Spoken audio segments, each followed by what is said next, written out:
keluarga suamiku ingin merebut perusahaan yang sudah kubesarkan sendiri, dan mereka akan tahu akibatnya. Halo Bunda, selamat datang kembali ya. Semoga Bunda semuanya dalam keadaan sehat dan bahagia ya. Sebelum masuk ke ceritanya, silahkan Bunda-Bunda semuanya absen terlebih dahulu ya. Bunda semuanya dari daerah mana saja yang sudah subscribe, semoga rezekinya lancar ya. Di dalam sebuah rumah bergaya minimalis modern yang dipenuhi dengan aroma bunga sedap malam dan melati, Riana duduk sendirian di sofa ruang tamu. Selimut duka masih menyelimuti hatinya, meski sudah seminggu sejak kepergian suaminya, Farhan. Di sampingnya, sebuah foto pernikahan mereka terpajang manis.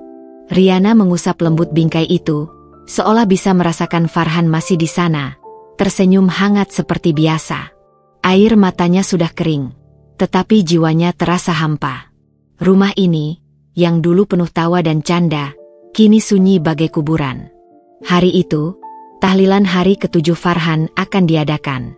Pintu rumah terbuka lebar, menyambut para pelayat yang silih berganti. Riana berusaha memasang senyum terbaiknya, menyapa setiap orang yang datang untuk mengucapkan bela sungkawa. Di balik senyum itu, ada sebuah kekhawatiran yang menggerogoti. Sejak Farhan meninggal, ia merasa ada sesuatu yang berubah. Bukan hanya duka, tetapi juga hawa dingin yang mulai merayap dari sudut-sudut rumahnya. Bu Karina, ibu mertuanya, datang bersama Danu, adik iparnya. Bu Karina adalah sosok wanita parubaya yang selalu tampil elegan dengan sanggul rapi dan kebaya sutra. Di balik keanggunannya, tersimpan sikap yang dominan dan tajam. Sejak awal, Riana merasa hubungan mereka tidak pernah benar-benar hangat. Seolah-olah, Riana hanya menantu yang kebetulan beruntung mendapatkan Farhan, putra kesayangannya. Danu, adiknya, adalah pria yang memiliki wajah tampan seperti Farhan, tetapi dengan sorot mata yang licik. Ia adalah pemboros yang hidupnya selalu bergantung pada Farhan. Riana, sudah seminggu. Jangan terlalu larut dalam kesedihan, kata Bu Karina dengan nada yang terkesan perhatian, tetapi matanya lebih fokus mengamati ruangan. Farhan pasti ingin kamu kuat. Riana mengangguk pelan. Iya, Bu. Terima kasih. Omong-omong soal kuat, Bu Karina melanjutkan, suaranya kini lebih pelan, seolah hanya untuk didengar Riana. Bagaimana dengan perusahaan? Perusahaan tali kasih tekstil itu kan aset keluarga. Apa kamu yakin bisa mengurusnya sendirian? Farhan itu kan ahlinya. Jantung Riana berdebar. Ia tahu, inilah yang akan terjadi. Tuduhan terselubung. Saya dan Farhan membangun perusahaan itu bersama, Bu. Saya tahu setiap jengkalnya. Tidak ada yang perlu dikhawatirkan, jawab Riana, berusaha tetap tenang. Tapi kan kamu perempuan, Riana. Urusan bisnis itu butuh tangan laki-laki, timpal Danu, sambil menyalakan rokok di teras. Matanya melirik Riana dengan pandangan meremehkan. Farhan mungkin bisa mengandalkanmu, tapi kami tidak. Apalagi ada rumor di luar sana kalau perusahaan sedang dalam masalah keuangan. Riana merasakan dadanya sesak. Rumor itu? Ia tahu persis siapa yang menyebarkannya. Ia menatap Danu dengan tajam. Mas Farhan meninggalkan perusahaan dalam kondisi sangat baik. Danu, keuangan kita sehat. Tidak ada masalah sama sekali. Bu Karina menimpali dengan suara yang lebih lembut namun penuh muslihat. Kami hanya khawatir. Farhan sudah tidak ada, dan kami tidak ingin peninggalannya hancur di tangan orang yang salah.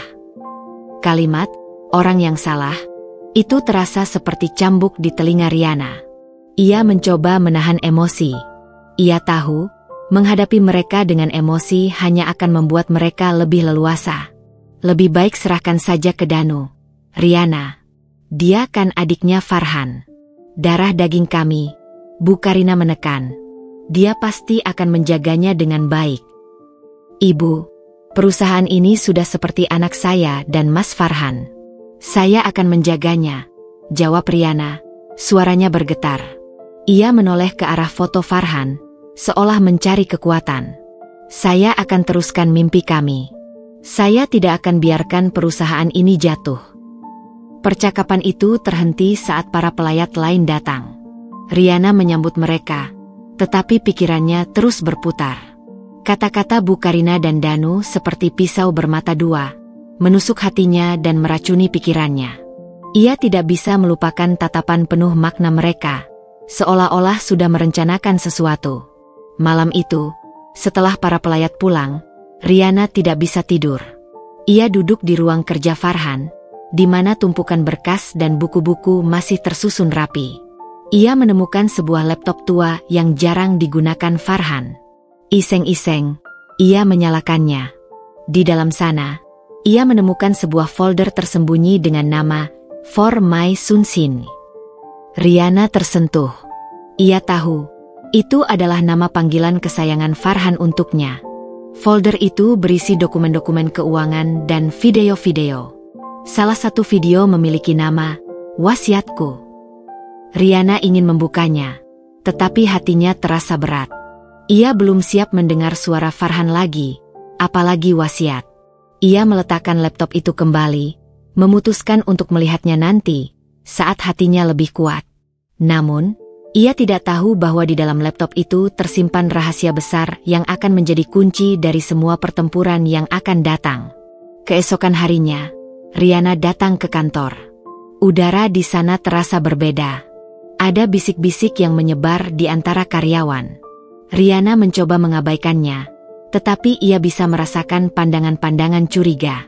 Di mejanya, ada tumpukan laporan yang seharusnya sudah selesai, tetapi kini kosong. Ia menanyakan hal itu pada sekretarisnya. "Maaf, Bu Riana, laporannya hilang." "Saya tidak tahu kemana," jawab sekretaris itu gugup. "Dan Pak Danu datang kemarin, meminta data-data perusahaan. Katanya atas nama Ibu." Riana menghela napas. "Sudah saya duga," gumamnya dalam hati. "Apa ada lagi?" "Iya, Bu. Beberapa klien besar menelepon. Mereka membatalkan pesanan. Katanya mereka mendengar kabar dari seseorang di sini kalau perusahaan kita akan bangkrut," ujar sekretaris itu dengan suara pelan. Jantung Riana berdegup kencang. Ini bukan lagi ancaman. Ini adalah serangan.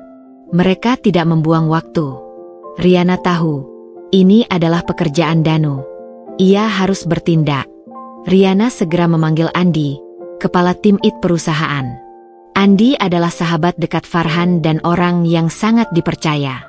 "Andi, saya butuh bantuanmu," kata Riana tanpa basa-basi. "Saya butuh kamu melakukan audit digital secara rahasia. Periksa semua email, laporan, dan sistem kita. Saya curiga ada yang menyusup dan menyebarkan rumor palsu." Andi mengangguk. "Tentu, Bu Riana. Saya akan lakukan secepatnya." Mata Andi menangkap kekhawatiran di wajah Riana. "Semua akan baik-baik saja, Bu. Kita akan menemukan pelakunya." Di sisi lain kota, di sebuah kafe, Danu tersenyum puas. Ia sedang berbicara dengan seseorang di telepon. "Ya, semuanya berjalan sesuai rencana." Riana mulai panik. "Sebentar lagi, perusahaan itu akan jadi milik kita, Bu." Di seberang telepon, suara Bu Karina terdengar penuh kemenangan. "Bagus, Danu. Biar dia tahu, jangan coba-coba melawan kami. Setelah Farhan tidak ada, semua peninggalannya adalah milik kita, bukan Riana. Dia hanyalah orang luar yang kebetulan menikah dengan Farhan." Riana tidak tahu apa yang mereka rencanakan, tetapi ia sudah merasa firasat buruk. Ia sudah siap untuk sebuah pertempuran. Ia tidak akan membiarkan kerja kerasnya dan Farhan sia-sia. Hatinya mungkin remuk karena duka, tetapi semangatnya untuk berjuang justru semakin membara. Perusahaan tali kasih tekstile bukan hanya warisan materi.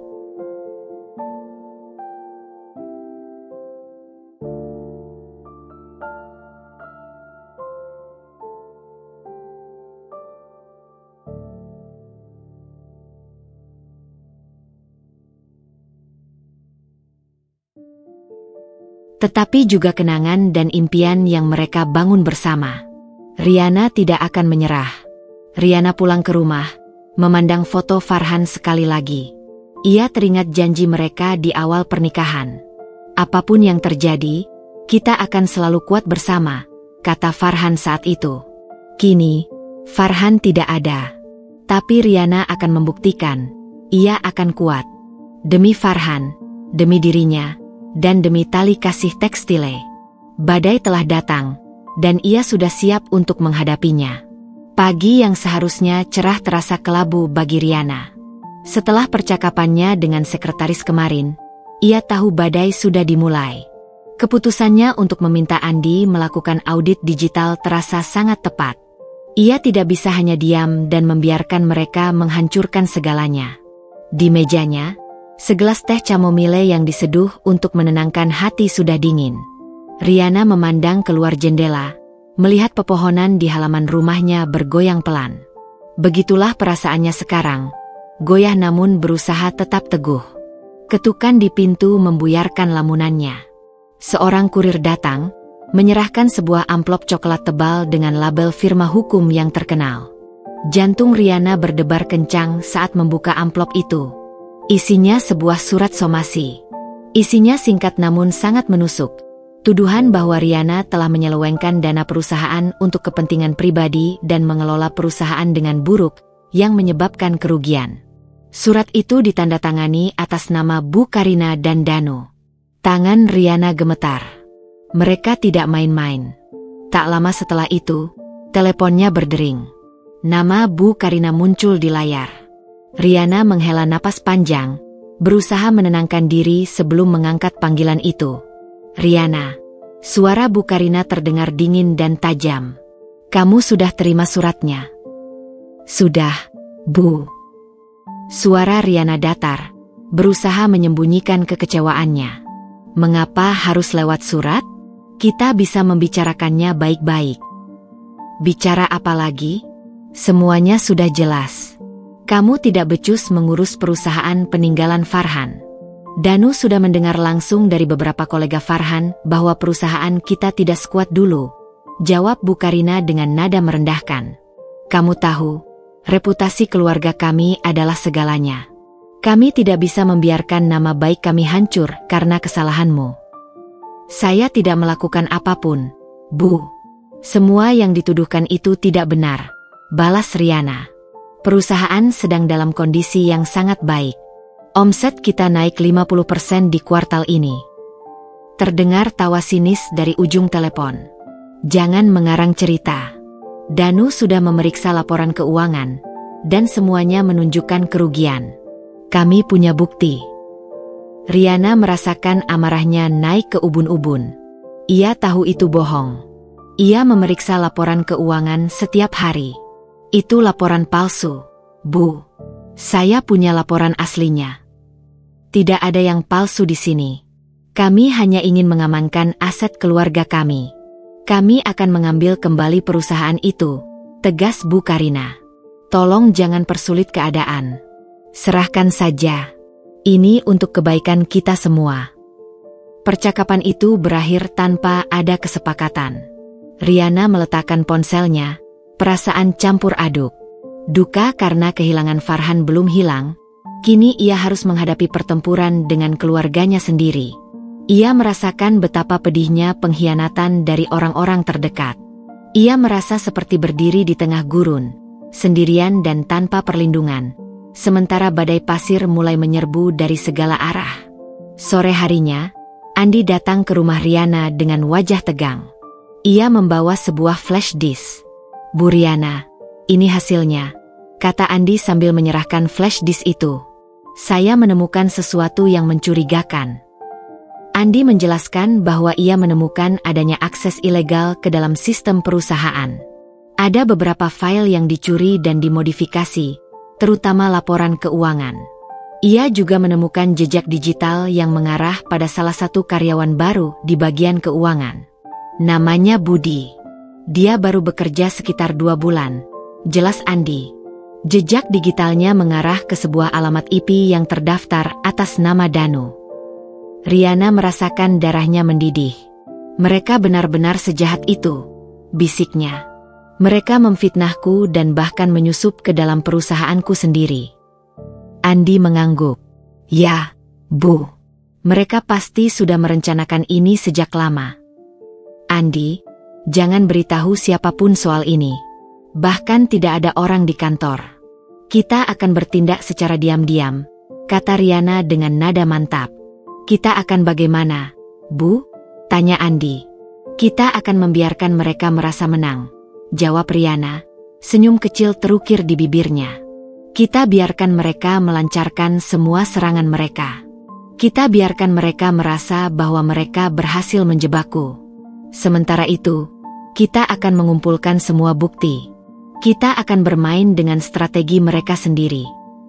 Andi terlihat bingung. Maksud Ibu? Mereka ingin aku panik. Mereka ingin aku marah. Tapi aku tidak akan memberikan kepuasan itu pada mereka, jelas Riana. Aku akan tunjukkan bahwa aku tidak selemah yang mereka kira. Kita akan membuat jebakan.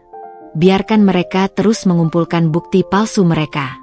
Kita akan mengumpulkan bukti asli, bukti yang tidak bisa dibantah. Kita akan membiarkan mereka merangkai benang-benang kebohongan mereka, dan ketika mereka merasa sudah siap, kita akan memotong semua benang itu, dan mereka akan terjatuh. Andi mengangguk, matanya mulai berbinar mengerti. Baik, Bu. Saya akan terus memantau semuanya. Satu lagi, tambah Riana. Cari tahu, apakah Mas Farhan pernah menyimpan berkas penting atau wasiat rahasia di tempat lain? Dia orangnya sangat teliti. Aku yakin dia pasti sudah mengantisipasi hal-hal seperti ini. Andi mengangguk lagi. Akan saya usahakan, Bu. Setelah Andi pergi, Riana duduk termenung. Hatinya yang tadinya terasa remuk, kini mulai mengeras. Ia sadar, ia tidak bisa hanya menjadi korban. Ia harus menjadi pejuang. Ia harus berdiri tegak, tidak hanya untuk dirinya, tetapi juga untuk Farhan dan impian mereka. Ia memandang lagi foto Farhan, kali ini dengan mata yang lebih penuh tekad. Mas, mereka ingin merebut apa yang kita bangun bersama, bisik Riana pelan, seolah Farhan ada di sampingnya. Tapi aku tidak akan membiarkannya. Aku akan berjuang. Aku akan kembalikan semua karma mereka. Kamu lihat saja. Keesokan harinya, Riana datang ke kantor seperti biasa. Ia menyapa karyawan dengan senyum tulus, seolah tidak ada yang terjadi. Ia tidak menunjukkan kelemahan sedikit pun. Ia bahkan sengaja memanggil Budi, karyawan yang dicurigai sebagai mata-mata, dan memberinya tugas-tugas kecil yang tidak penting. Budi, yang merasa aman karena tidak ada reaksi dari Riana, semakin berani dan merasa berada di atas angin. Ia tidak tahu bahwa Riana sudah membaca semua permainannya. Riana mulai menghabiskan waktunya di gudang arsip yang jarang dikunjungi. Ia memeriksa kembali semua laporan lama, mencari detail-detail kecil yang mungkin mereka lewatkan. Ia menemukan beberapa kejanggalan, angka-angka yang tidak sinkron, dan pengeluaran yang tidak wajar di masa lalu, bahkan ketika Farhan masih ada. Riana mulai mencatat semuanya, membuat sebuah buku harian rahasia yang berisi semua kebusukan keluarga Farhan. Ia tidak terburu-buru, ia menari dengan ritme mereka, menunggu waktu yang tepat untuk menunjukkan bahwa ia bukan hanya seorang wanita yang rapuh.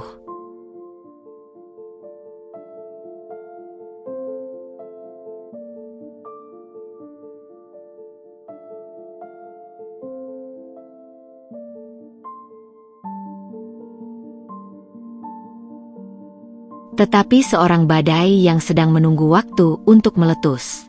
Ia adalah ketenangan yang menyesakan sebelum badai besar datang. Riana tahu, ini adalah pertempuran yang panjang. Tapi ia sudah siap. Ia sudah membuang duka dan kesedihan, dan menggantinya dengan kekuatan dan keteguhan. Ia akan menunjukkan kepada Bu Karina dan Danu, bahwa meremehkan seorang wanita yang tengah berduka adalah kesalahan terbesar yang pernah mereka lakukan. 3 hari berlalu sejak Riana menerima surat somasi dan menyusun rencananya dengan Andi. Suasana di kantor Tali Kasih Tekstile terasa seperti medan perang tak kasat mata. Riana berjalan di antara meja-meja kerja, melihat para karyawan dengan senyum profesionalnya. Namun, ia bisa merasakan ada yang tidak beres. Ada tatapan curiga, bisik-bisik yang berhenti saat ia lewat, dan keheningan aneh di beberapa sudut ruangan. Sebuah barisan lalat yang bertebaran di atas kue manis. Begitulah Riana menggambarkan situasi ini. Ia tahu, di antara mereka, ada beberapa yang sudah termakan fitnah dan berkhianat. Riana memanggil Budi, karyawan baru yang dicurigai sebagai mata-mata, ke ruangannya. Ia ingin melihat sejauh mana pria itu berani bermain. Budi, saya butuh laporan inventarisasi benang dan kain di gudang kita. Saya ingin tahu sisa stok yang benar-benar ada di sana, kata Riana dengan nada tenang, menatap mata Budi. Wajah Budi sedikit pucat, tetapi ia segera menguasai diri. Maaf, Bu Riana. Laporan itu sudah saya kirimkan ke Pak Danu. Katanya untuk keperluan audit keuangan internal. Riana mengangguk, seolah hal itu wajar. Tidak apa-apa. Tolong buatkan laporan baru. Saya mau laporan ini diisi dengan data real, bukan data yang dimanipulasi. Kata, dimanipulasi, ia ucapkan dengan penekanan yang halus, namun cukup untuk membuat Budi menelan ludah. Baik, Bu, jawab Budi gugup, lalu bergegas keluar dari ruangan Riana. Riana tersenyum tipis. Ia tahu, permintaan itu akan membuatnya panik. Laporan inventarisasi adalah salah satu data kunci yang digunakan Bu Karina dan Danu untuk menuduh Riana. Dengan meminta laporan baru, Riana secara tidak langsung memberitahu mereka bahwa ia tahu permainan kotor ini. Sore itu, Andi menelepon Riana. Bu, saya menemukan sesuatu.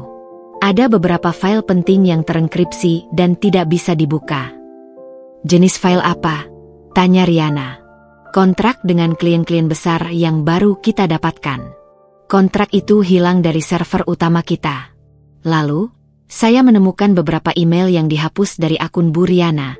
Isinya proposal kerjasama dengan vendor-vendor baru. Ini semua dilakukan dalam 3 hari terakhir. Riana mengepalkan tangannya. Mereka tidak hanya memfitnah, tapi juga menyabotase bisnisnya secara langsung. Mereka tahu Riana mendapatkan klien baru, dan mereka berusaha menggagalkan semua kerja kerasnya. Sebuah strategi yang licik, menembak dari dalam. Andi, tolong kirimkan semua temuanmu ke email saya. Simpan salinannya di tempat yang sangat aman. Jangan sampai ada yang tahu. Dan jangan coba-coba untuk memulihkan file itu.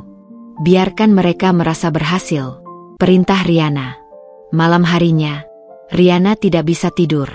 Ia memutuskan untuk mengunjungi gudang arsip di kantor. Bau kertas tua dan debu menyambutnya.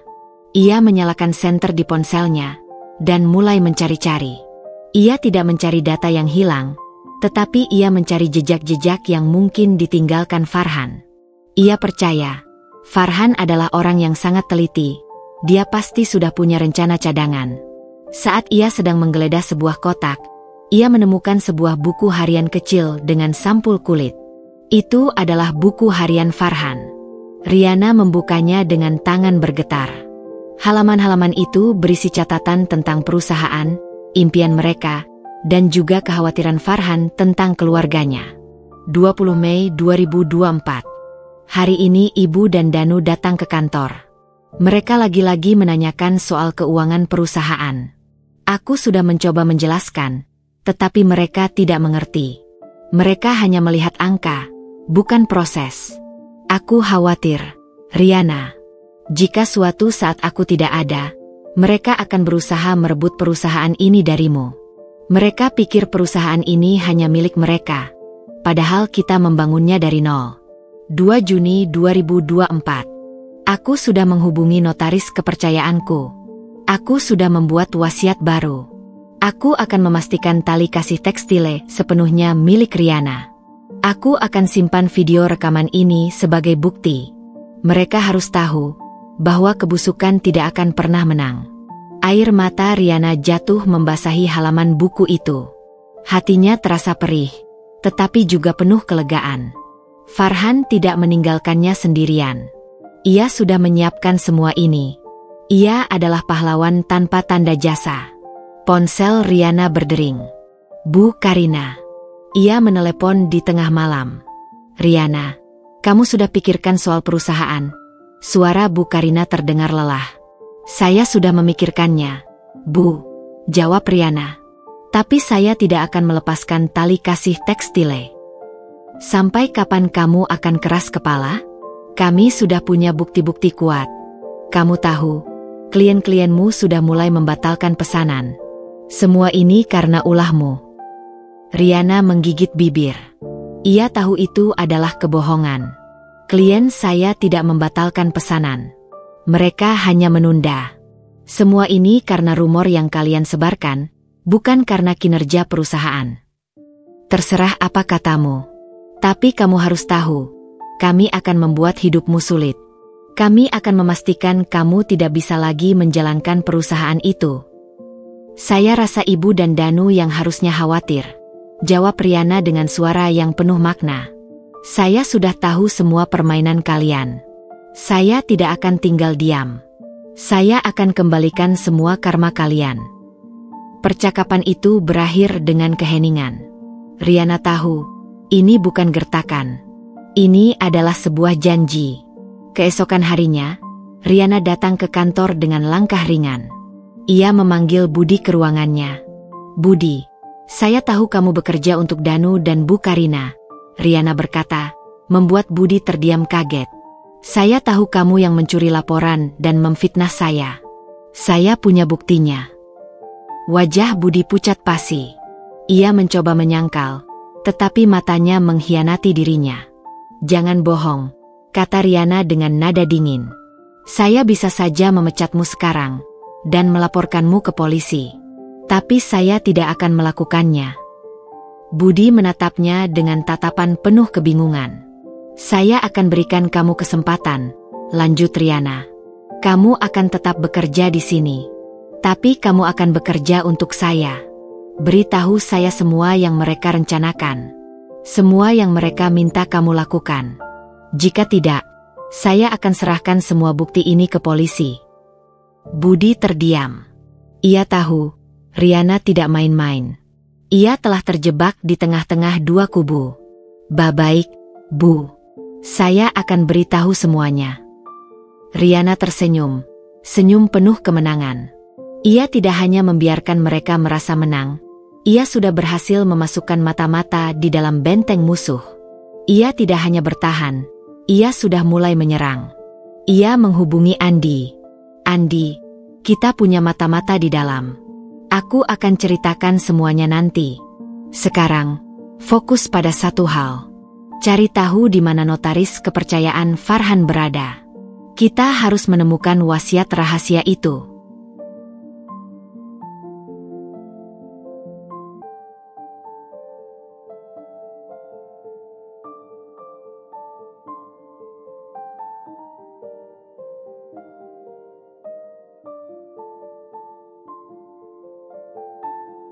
Riana mengakhiri panggilan.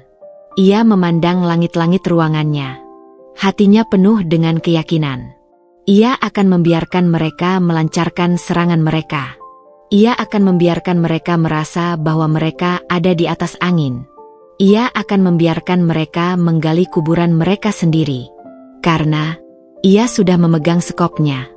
Ia akan mengembalikan karma, persis seperti yang ia janjikan.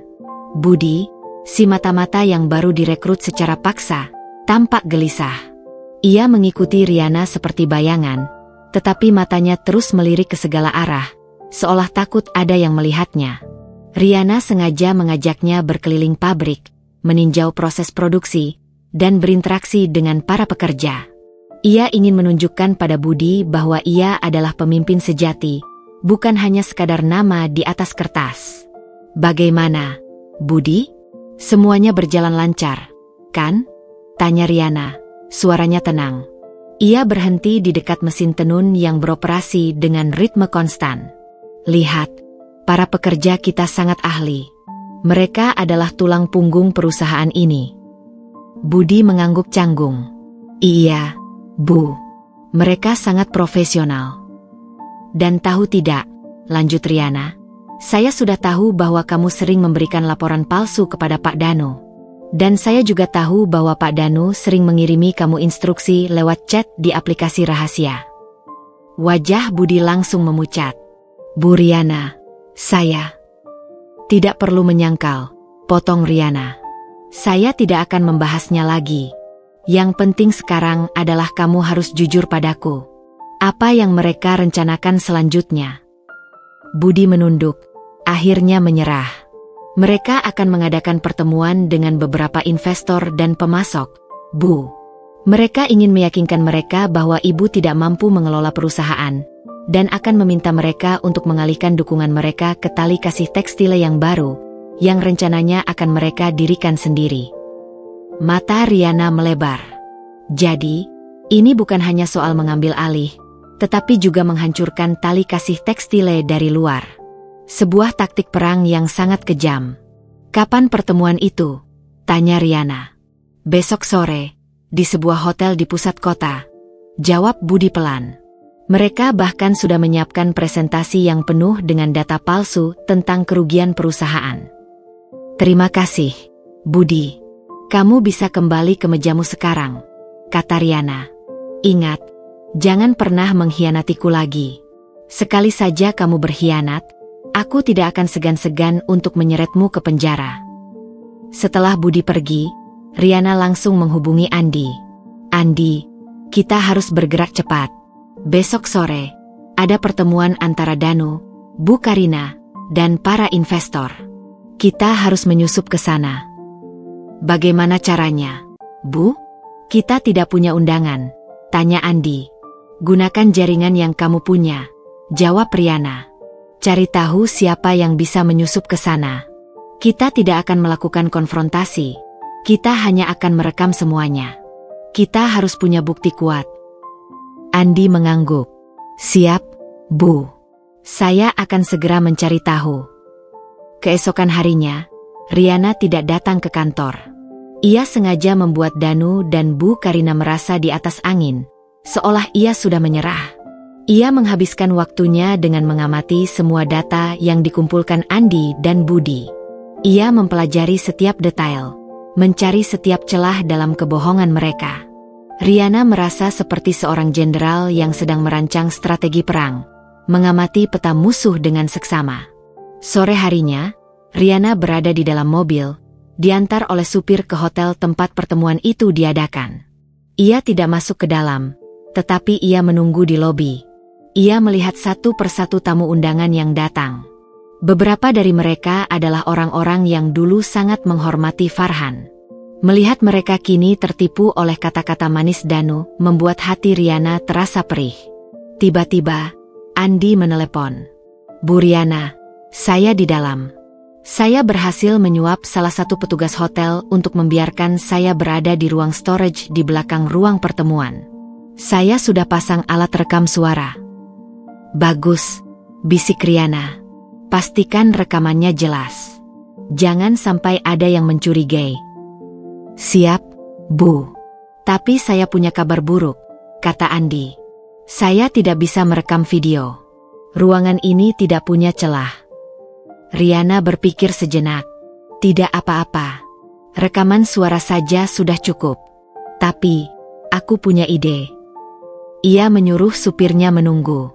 Riana berjalan mendekati resepsionis. Selamat sore.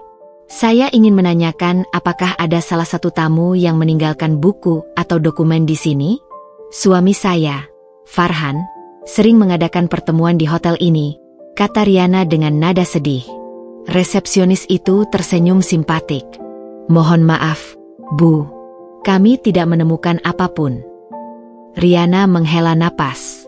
Oh, baiklah. Saya hanya ingin mengenang kembali kenangan bersamanya. Ngomong-ngomong, saya dengar ada pertemuan penting di ruang meeting di lantai 2. Apakah saya boleh melihatnya dari kejauhan? Saya hanya ingin tahu tempatnya. Resepsionis itu merasa kasihan. Tentu, Bu. Tapi mohon jangan terlalu dekat. Ada pertemuan privat di sana.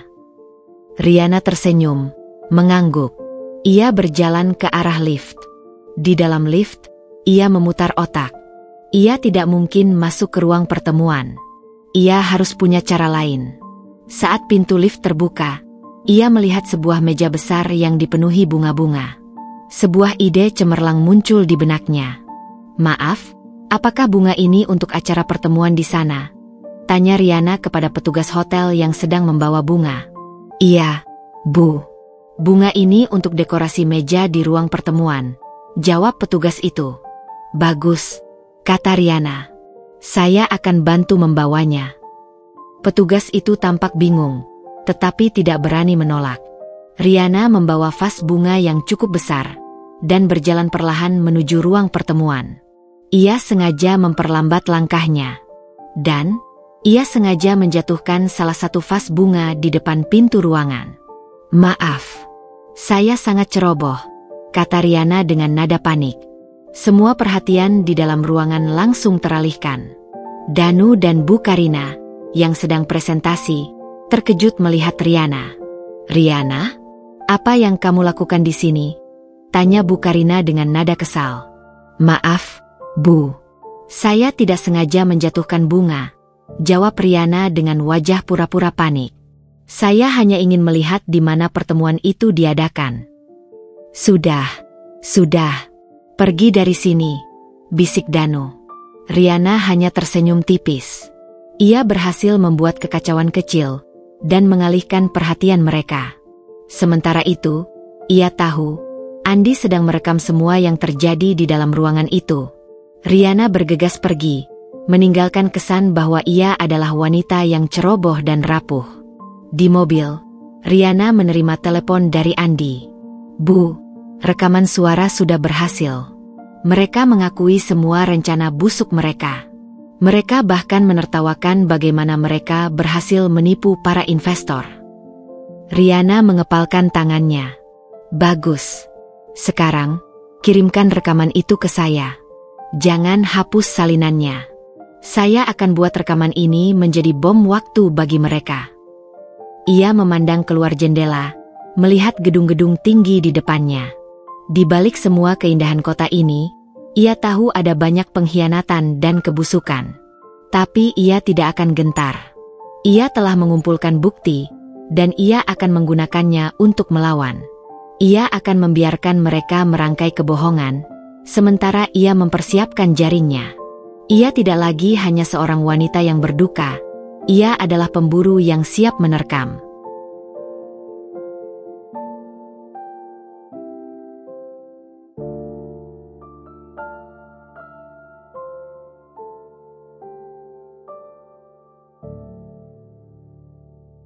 Riana tidak akan tinggal diam.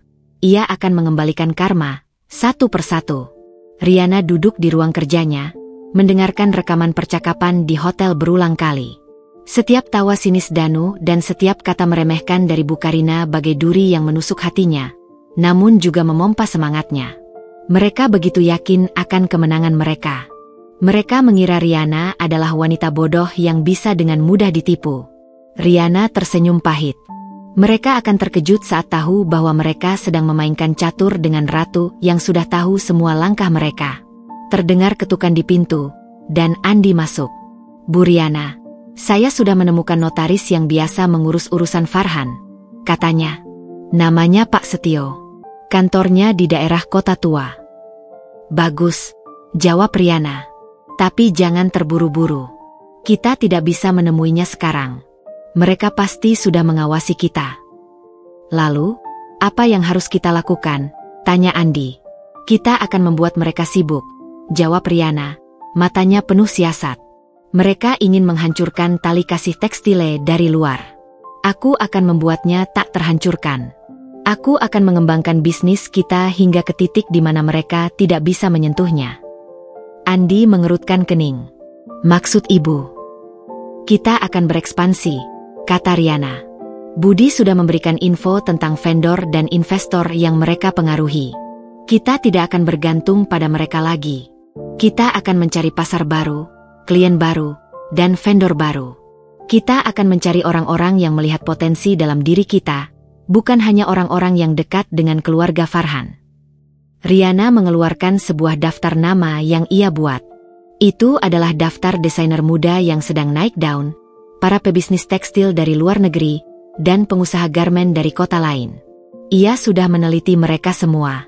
Mereka adalah orang-orang yang tidak peduli pada politik keluarga, tetapi hanya tertarik pada kualitas dan inovasi. Andi, saya ingin kamu menghubungi setiap nama di daftar ini, kata Riana sambil menyerahkan daftar itu. Tawarkan mereka kerjasama. Buat proposal yang menarik. Tunjukkan pada mereka bahwa kita adalah perusahaan tekstil dengan visi masa depan. Abaikan saja gosip di luar sana. Tunjukkan pada mereka data dan kualitas, bukan janji kosong. Andi mengangguk, matanya berbinar. Ini ide yang brilian, Bu. Kita tidak hanya bertahan, kita menyerang dengan cara yang paling elegan. Selama beberapa minggu berikutnya, Riana menjadi arsitek di balik layar. Ia tidak lagi menghabiskan waktunya di kantor. Ia menghabiskan waktunya di luar, membangun jaringan, menghadiri acara-acara, dan bertemu dengan orang-orang baru. Ia mengubah penampilannya, dari wanita yang berduka menjadi seorang pebisnis yang percaya diri. Ia mengenakan pakaian yang lebih cerah, senyumnya lebih tulus, dan cara bicaranya lebih lugas. Riana tahu, ia harus memproyeksikan kekuatan, bukan kelemahan. Selamat siang, Bu Riana. Saya Nita, dari butik Elegance, sapa seorang desainer muda dengan penuh semangat. Saya sudah melihat portofolio Anda. Kualitas kain Anda luar biasa. Saya sangat tertarik untuk bekerja sama. Terima kasih, Nita, jawab Riana, tersenyum. Saya juga mengikuti butik Anda di media sosial. Desain Anda sangat orisinal. Saya yakin kita bisa menciptakan sesuatu yang luar biasa bersama.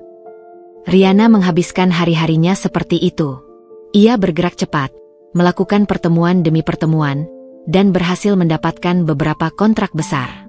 Perlahan tapi pasti, tali kasih tekstile mulai dikenal di kalangan desainer dan pebisnis muda, jauh dari jangkauan keluarga Farhan. Ia membangun fondasi yang kokoh, seolah menanam pohon di tanah yang subur, yang kelak akarnya akan menjalar kuat hingga tak bisa dicabut oleh siapapun. Sementara itu, Budi terus memberikan laporan. Bu Riana, Pak Danu dan Bu Karina semakin frustrasi, katanya suatu sore. Mereka mencoba menghubungi klien-klien lama kita, tapi banyak yang sudah menolak. Mereka tidak mengerti mengapa. Biarkan saja mereka berpikir. Tugasmu sekarang adalah memberikan laporan palsu, perintah Riana. Katakan pada mereka bahwa kita sedang mengalami masalah keuangan besar, dan banyak klien baru yang membatalkan kontrak. Apa tidak terlalu berisiko, Bu? Tanya Budi. Tidak, jawab Riana. Mereka sudah termakan keserakahan mereka sendiri. Mereka akan percaya apapun yang membuat mereka merasa menang. Mereka akan berpikir bahwa mereka sudah berhasil. Tapi mereka tidak tahu, kemenangan ini hanya ilusi. Riana tahu, ia sedang mengundang mereka ke dalam perangkap. Ia sedang membuat mereka merasa aman, membuat mereka lengah, sehingga ketika ia menarik pelatuknya, mereka tidak akan sempat lari. Suatu malam, Riana menerima telepon dari Bu Karina. Suaranya terdengar mencurigakan. Riana, bagaimana kabarmu? Aku dengar perusahaanmu sedang kesulitan, ya? Riana terkekeh pelan. Oh, tidak, Bu. Kami baik-baik saja. Jangan bohong, timpal Bu Karina. Danu sudah diberitahu beberapa orang di dalam. Kami tahu kau sedang terpuruk. Lebih baik menyerah saja, Riana. Kami tidak ingin menyakitimu lebih jauh. Ibu dan Danu yang harusnya menyerah. Saya tidak akan pernah terpuruk, jawab Riana. Perusahaan ini adalah warisan Farhan. Saya akan menjaganya. Bahkan jika saya harus berdiri sendiri melawan badai. Percakapan itu berakhir dengan Bu Karina yang mengumpat pelan. Riana meletakkan ponselnya, tersenyum puas. Ia tahu, kata-katanya membuat Bu Karina semakin yakin bahwa ia akan menang. Riana memandang keluar jendela, melihat lampu-lampu kota yang berkelap-kelip. Ia merasa tidak lagi sendirian. Ia memiliki Andi, Budi, dan semangatnya sendiri. Tapi yang terpenting, ia memiliki Farhan. Cinta Farhan adalah senjatanya. Wasiat rahasia itu adalah pelurunya. Riana tidak akan melepaskan tembakan itu sampai ia yakin, tembakan itu akan tepat mengenai sasaran dan menghancurkan musuhnya sampai ke akar-akarnya. Ia tahu, ini adalah fase yang paling penting. Fase di mana ia harus bergerak secara strategis dan tidak terlihat. Ia harus mengumpulkan kekuatan secara diam-diam, seperti air yang mengikis batu karang. Ia harus menjadi sungai yang mengalir, tenang di permukaan, tetapi memiliki arus yang kuat di bawahnya. Dan Rihanna siap untuk itu. Ia tidak akan terburu-buru. Ia akan sabar, dan menunggu waktu yang tepat untuk menunjukkan kepada semua orang bahwa ketabahan sejati akan selalu menuai kemenangan. Rihanna, sang wanita yang tadinya hancur, kini bangkit menjadi perencana yang cerdas, siap mengembalikan karma dengan cara yang paling menyakitkan. 3 bulan telah berlalu.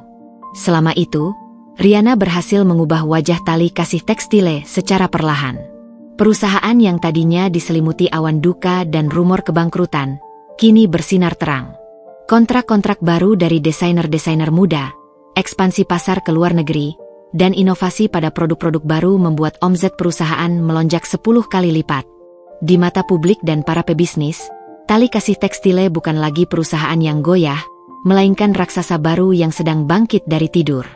Di sisi lain, Bu Karina dan Danu semakin terdesak. Semua rencana busuk mereka, yang dibuat dengan penuh keyakinan, satu persatu gagal total. Mereka tidak mengerti mengapa. Semua laporan palsu yang mereka terima dari Budi selalu mengindikasikan bahwa Rihanna sedang kesulitan. Namun, kenyataannya berbanding terbalik. Reputasi Rihanna sebagai pebisnis yang tangguh dan cerdas justru semakin menguat. Pagi itu, Rihanna sedang berada di kantor. Ia sedang meninjau desain terbaru bersama timnya. Suasana di ruangan itu dipenuhi dengan gelak tawa dan ide-ide kreatif. Tiba-tiba, sekretarisnya masuk dengan wajah tegang, membawa sebuah surat.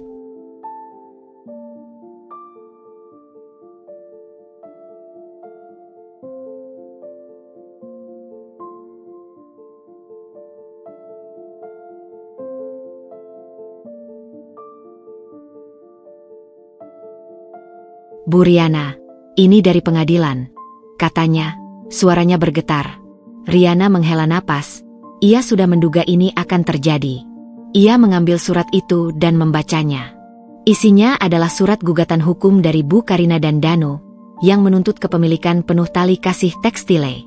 Di dalam surat itu, mereka melampirkan bukti-bukti yang sudah dimanipulasi, laporan keuangan palsu, testimoni dari beberapa karyawan yang berkhianat, dan tuduhan Rihanna melakukan penggelapan dana. Mereka juga menuduh Rihanna merusak nama baik keluarga mendiang suaminya. Ini tidak bisa dibiarkan, seru salah satu anggota tim Rihanna. Mereka benar-benar keterlaluan.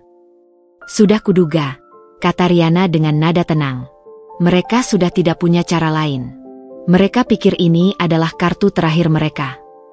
Ia memandang timnya. Jangan khawatir. Kita sudah siap untuk ini.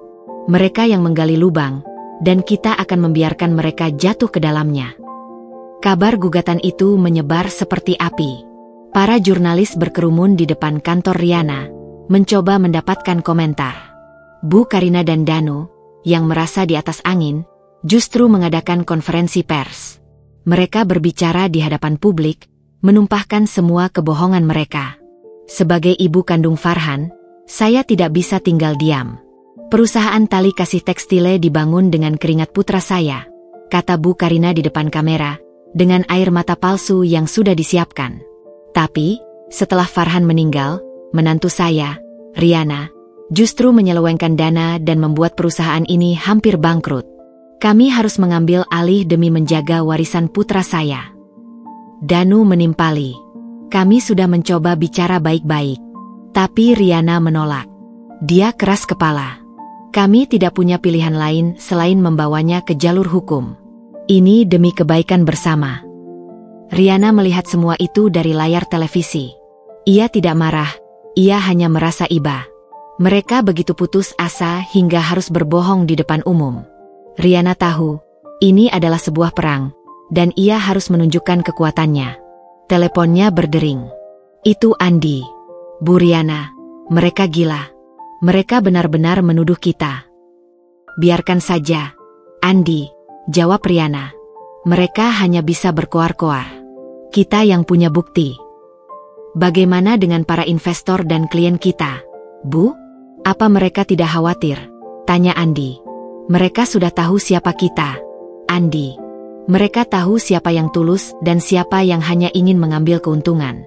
Tunjukkan saja pada mereka laporan keuangan kita. Tunjukkan pada mereka bahwa kita sudah 10 kali lebih besar dari yang mereka pikirkan.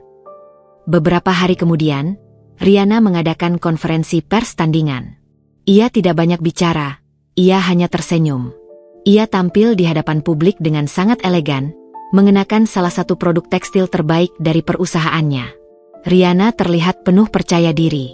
"Selamat siang semuanya," sapa Riana. Suaranya terdengar jelas dan penuh wibawa. "Saya di sini tidak untuk menanggapi tuduhan yang tidak berdasar. Saya di sini untuk menunjukkan pada Anda semua tali kasih tekstile yang sebenarnya." Di layar besar di belakangnya, Riana menampilkan grafik-grafik pertumbuhan perusahaan yang sangat fantastis. Ia menampilkan foto-foto produk baru yang sudah diekspor ke berbagai negara, testimoni dari klien-klien internasional, dan foto-foto pabrik yang kini beroperasi 24 jam. "Ini adalah tali kasih tekstile yang sesungguhnya," kata Riana, suaranya bergetar karena emosi. "Perusahaan ini tidak pernah mengalami kerugian. Kami tumbuh pesat. Semua yang kalian dengar adalah kebohongan yang sengaja dibuat untuk merusak reputasi kami." "Lalu, bagaimana dengan gugatan yang dilayangkan ibu mertua Anda?" tanya seorang wartawan. "Saya akan menghadapinya," jawab Riana, matanya berbinar penuh tekad. "Saya percaya, kebenaran akan menang. Dan di ruang pengadilan nanti, kita akan melihat siapa yang berbohong. Saya akan biarkan Yang Mulia Hakim yang memutuskan. Saya tidak akan banyak bicara, saya akan biarkan bukti yang berbicara." Konferensi pers itu mengejutkan banyak orang. Para wartawan dan jurnalis yang tadinya ragu, kini mulai melihat Riana dengan tatapan berbeda. Mereka melihat seorang wanita yang hancur karena duka, kini bangkit menjadi seorang pemimpin yang tangguh. Malam harinya, Riana mendapat telepon dari Budi. "Bu, Pak Danu dan Bu Karina sangat marah. Mereka mengumpat di ruang kerja mereka. Mereka tidak menyangka ibu akan melakukan itu." "Biarkan saja mereka marah. Semakin mereka marah, semakin mereka kehilangan kendali," kata Riana. "Lanjutkan tugasmu, Budi. Beritahu saya apapun yang mereka rencanakan. Apapun." Riana mengakhiri panggilan. Ia melangkah ke ruang kerja Farhan. Ia mengeluarkan buku harian Farhan dan membacanya lagi. Kata-kata Farhan bagai air yang menyejukkan jiwanya yang bergejolak. Ia tahu, ia tidak sendirian. Keesokan harinya, Riana mendapatkan surat panggilan dari pengadilan. Sidang pertama akan dimulai. Ia sudah mempersiapkan segalanya. Ia tidak akan datang dengan pengacara terkenal. Ia akan datang dengan keyakinannya sendiri. Ia akan datang dengan semua bukti yang telah ia kumpulkan dengan susah payah. Ia akan datang dengan hatinya yang penuh ketabahan. Ia akan tunjukkan pada semua orang bahwa karma akan berbalas. Dan ia akan menjadi tangan yang mengembalikannya. Ruang sidang pagi itu dipenuhi aura ketegangan. Matahari pagi menembus jendela kaca, menciptakan garis-garis cahaya di lantai marmer, seolah memisahkan sisi kebenaran dan kebohongan. Di satu sisi, duduklah Bu Karina dan Danu, didampingi oleh pengacara mereka, Pak Bram, seorang pria parubaya dengan kacamata berbingkai emas yang memancarkan aura arogansi. Di sisi lain, Riana duduk sendirian, memegang erat sebuah tas kerja kulit yang berisi semua bukti yang ia kumpulkan. Ia tidak membawa pengacara. Ia memilih untuk melawan sendiri, seperti seekor singa betina yang melindungi anak-anaknya. "Yang Mulia Hakim, kami ingin menegaskan kembali bahwa gugatan ini diajukan untuk mengamankan aset keluarga kami yang terancam hancur di tangan Riana. Kami memiliki bukti-bukti yang sangat kuat," kata Pak Bram dengan suara lantang. Ia mulai menyajikan serangkaian data yang sudah dimanipulasi, laporan keuangan palsu yang menunjukkan kerugian besar, email yang dipotong-potong isinya, dan testimoni tertulis dari beberapa karyawan yang berkhianat. Pak Bram menunjuk Riana. Wanita ini, Riana, telah menyalahgunakan kepercayaan mendiang suaminya. Dia telah menggelapkan dana, memalsukan laporan, dan dengan sengaja merusak reputasi perusahaan.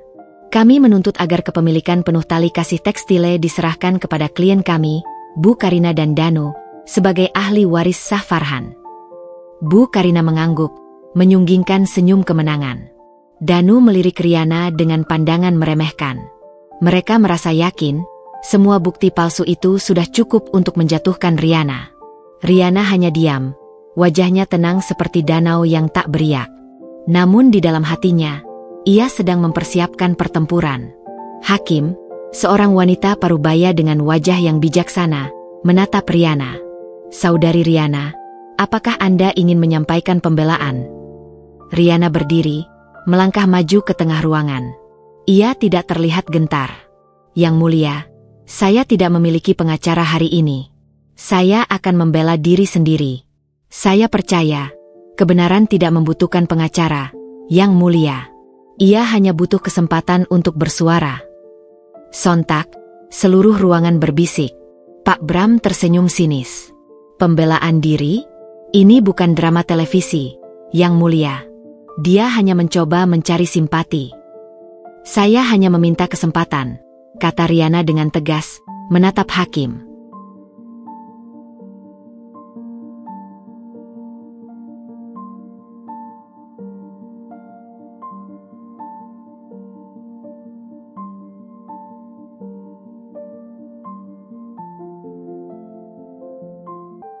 Saya tidak akan menyangkal semua tuduhan palsu ini dengan kata-kata. Saya akan menyangkalnya dengan bukti nyata. Hakim mengangguk, terkesan dengan keberanian Riana. Baik, silakan, Saudari Riana. Riana membuka tas kerjanya. Ia mengeluarkan sebuah tablet. Ia tidak menunjukkan bukti-bukti yang sudah ia kumpulkan. Sebaliknya, ia menunjukkan data yang sama dengan yang disajikan Pak Bram, tetapi dalam versi aslinya. Ia membandingkan angka-angka, baris demi baris, menunjukkan di mana manipulasi dilakukan. Yang mulia, ini adalah laporan keuangan yang asli, kata Riana. Mereka mengatakan omzet kita menurun drastis, padahal kenyataannya, di kuartal terakhir, omzet kita naik 10 kali lipat. Ia menunjukkan grafik pertumbuhan yang meroket di layar besar, membuat semua orang di ruangan itu terkesima. Ini tidak mungkin, seru Danu. Wajahnya pucat pasi. Mungkin atau tidak, data tidak bisa berbohong, Yang mulia, Riana melanjutkan. Angka-angka ini adalah hasil kerja keras tim saya, hasil dari inovasi produk baru dan ekspansi pasar yang kami lakukan.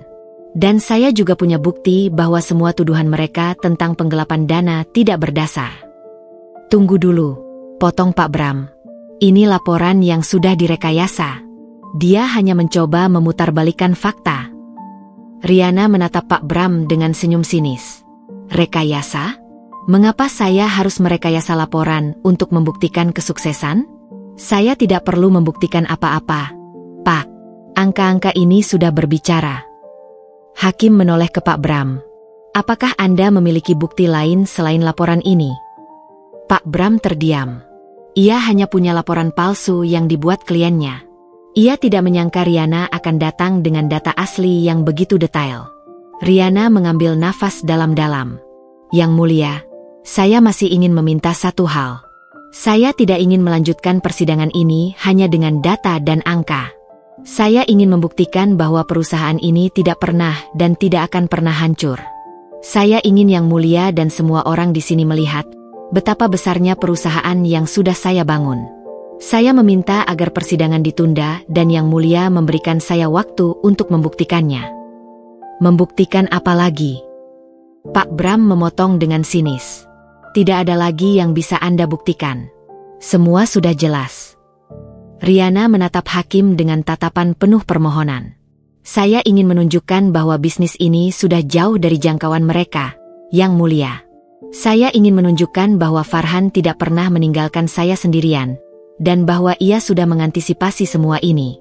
Saya memiliki sebuah rahasia, sebuah bukti yang akan mengubah segalanya. Kata rahasia membuat Bu Karina dan Danu saling melirik dengan tatapan panik. Mereka tidak tahu apa yang Riana bicarakan. Apakah Farhan benar-benar meninggalkan sesuatu? Hakim memandang Riana, melihat ketulusan dan keteguhan di matanya. Ia merasakan ada sesuatu yang lebih besar dari sekadar sengketa bisnis di sini. Baik, persidangan akan ditunda selama 1 minggu.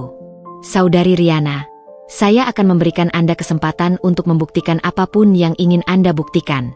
Jika dalam 1 minggu Anda gagal, maka keputusan akan tetap saya jatuhkan berdasarkan bukti yang ada. Terima kasih, Yang Mulia, kata Riana, membungkuk dalam. Riana berjalan keluar dari ruang sidang. Ia tidak menoleh ke arah Bu Karina dan Danu. Ia tidak ingin melihat wajah mereka. Ia tahu, mereka sudah mulai ketakutan.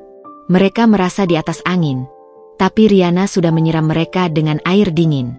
Pertarungan belum selesai, tetapi Riana sudah memenangkan babak pertamanya. Di luar gedung pengadilan, Andi sudah menunggu. Bagaimana, Bu? Kita berhasil, kata Riana, tersenyum lega. Mereka terkejut. Mereka tidak menyangka kita punya data asli. Sekarang, saatnya kita bergerak. Apa yang harus kita lakukan? Tanya Andi, matanya berbinar. Kita akan cari notaris Pak Setio. Kita harus menemukan wasiat rahasia itu, dan kita akan mengungkapkannya di sidang selanjutnya, jawab Riana. Danu dan Bu Karina akan tahu bahwa mereka bukan hanya melawan aku, tapi mereka juga melawan Farhan. Riana melangkah ke mobilnya. Ia tahu, ketenangan yang ia miliki di ruang sidang tadi hanyalah ketenangan di permukaan. Badai di dalam dirinya masih bergejolak. Ia tidak sabar untuk menunjukkan kepada mereka apa arti dari karma yang sesungguhnya. Ia akan kembalikan semua yang mereka tabur dengan bunga dan buah yang jauh lebih menyakitkan. 1 minggu yang terasa seperti 1 tahun. Riana menghabiskan hari-harinya dengan penuh perjuangan, bukan di meja kerja, melainkan di jalan. Ia bekerja sama dengan Andi untuk mencari jejak Pak Setio, notaris kepercayaan Farhan. Mereka mencari di kantor-kantor notaris, menanyakan kepada kenalan-kenalan Farhan, tetapi Pak Setio seakan hilang di telan bumi. Tidak ada yang tahu keberadaannya. Riana mulai merasa cemas. Ia sudah berjanji pada hakim bahwa ia akan membawa bukti, sebuah janji yang kini terasa seperti taruhan yang sangat besar. Di sisi lain, Bu Karina dan Danu merasa di atas angin. Mereka yakin Riana tidak akan menemukan apa-apa. Paling juga dia mengarang cerita, ejek Danu kepada Bu Karina. Dia pikir hakim itu bodoh? Wasiat rahasia? Itu hanya trik murahan untuk menunda kekalahannya. Namun, di dalam lubuk hati mereka, ada sedikit kecemasan. Kenapa Riana begitu yakin? Apakah Farhan benar-benar meninggalkan sesuatu yang mereka tidak tahu? Hari yang dijanjikan pun tiba. Ruang sidang kembali dipenuhi oleh para jurnalis, wartawan, dan para pebisnis yang penasaran. Semua mata tertuju pada Riana. Ia melangkah masuk dengan gaun hitam yang elegan, membawa sebuah tas kerja, dan tatapan mata yang penuh keyakinan. Di sisi lain, Bu Karina dan Danu terlihat lebih sombong dari sebelumnya. Mereka yakin, ini adalah hari kemenangan mereka. Saudari Riana, apakah Anda sudah siap dengan bukti yang Anda janjikan? Tanya hakim. Saya siap, Yang Mulia, jawab Riana, suaranya mantap. Silakan, buktikan pada kami bahwa Anda tidak hanya bertahan, tetapi juga berkembang pesat, perintah hakim. Riana tidak mengeluarkan dokumen atau laporan. Ia memutar sebuah video di layar besar. Video itu adalah sebuah film dokumenter pendek berdurasi 5 menit tentang tali kasih tekstile. Video itu menunjukkan Riana yang sedang berinteraksi dengan para desainer muda dari seluruh dunia. Proses produksi yang kini menggunakan teknologi modern, dan produk-produk tekstil mereka yang kini dipamerkan di butik-butik ternama di Eropa. Yang Mulia, ini adalah tali kasih tekstile yang sesungguhnya.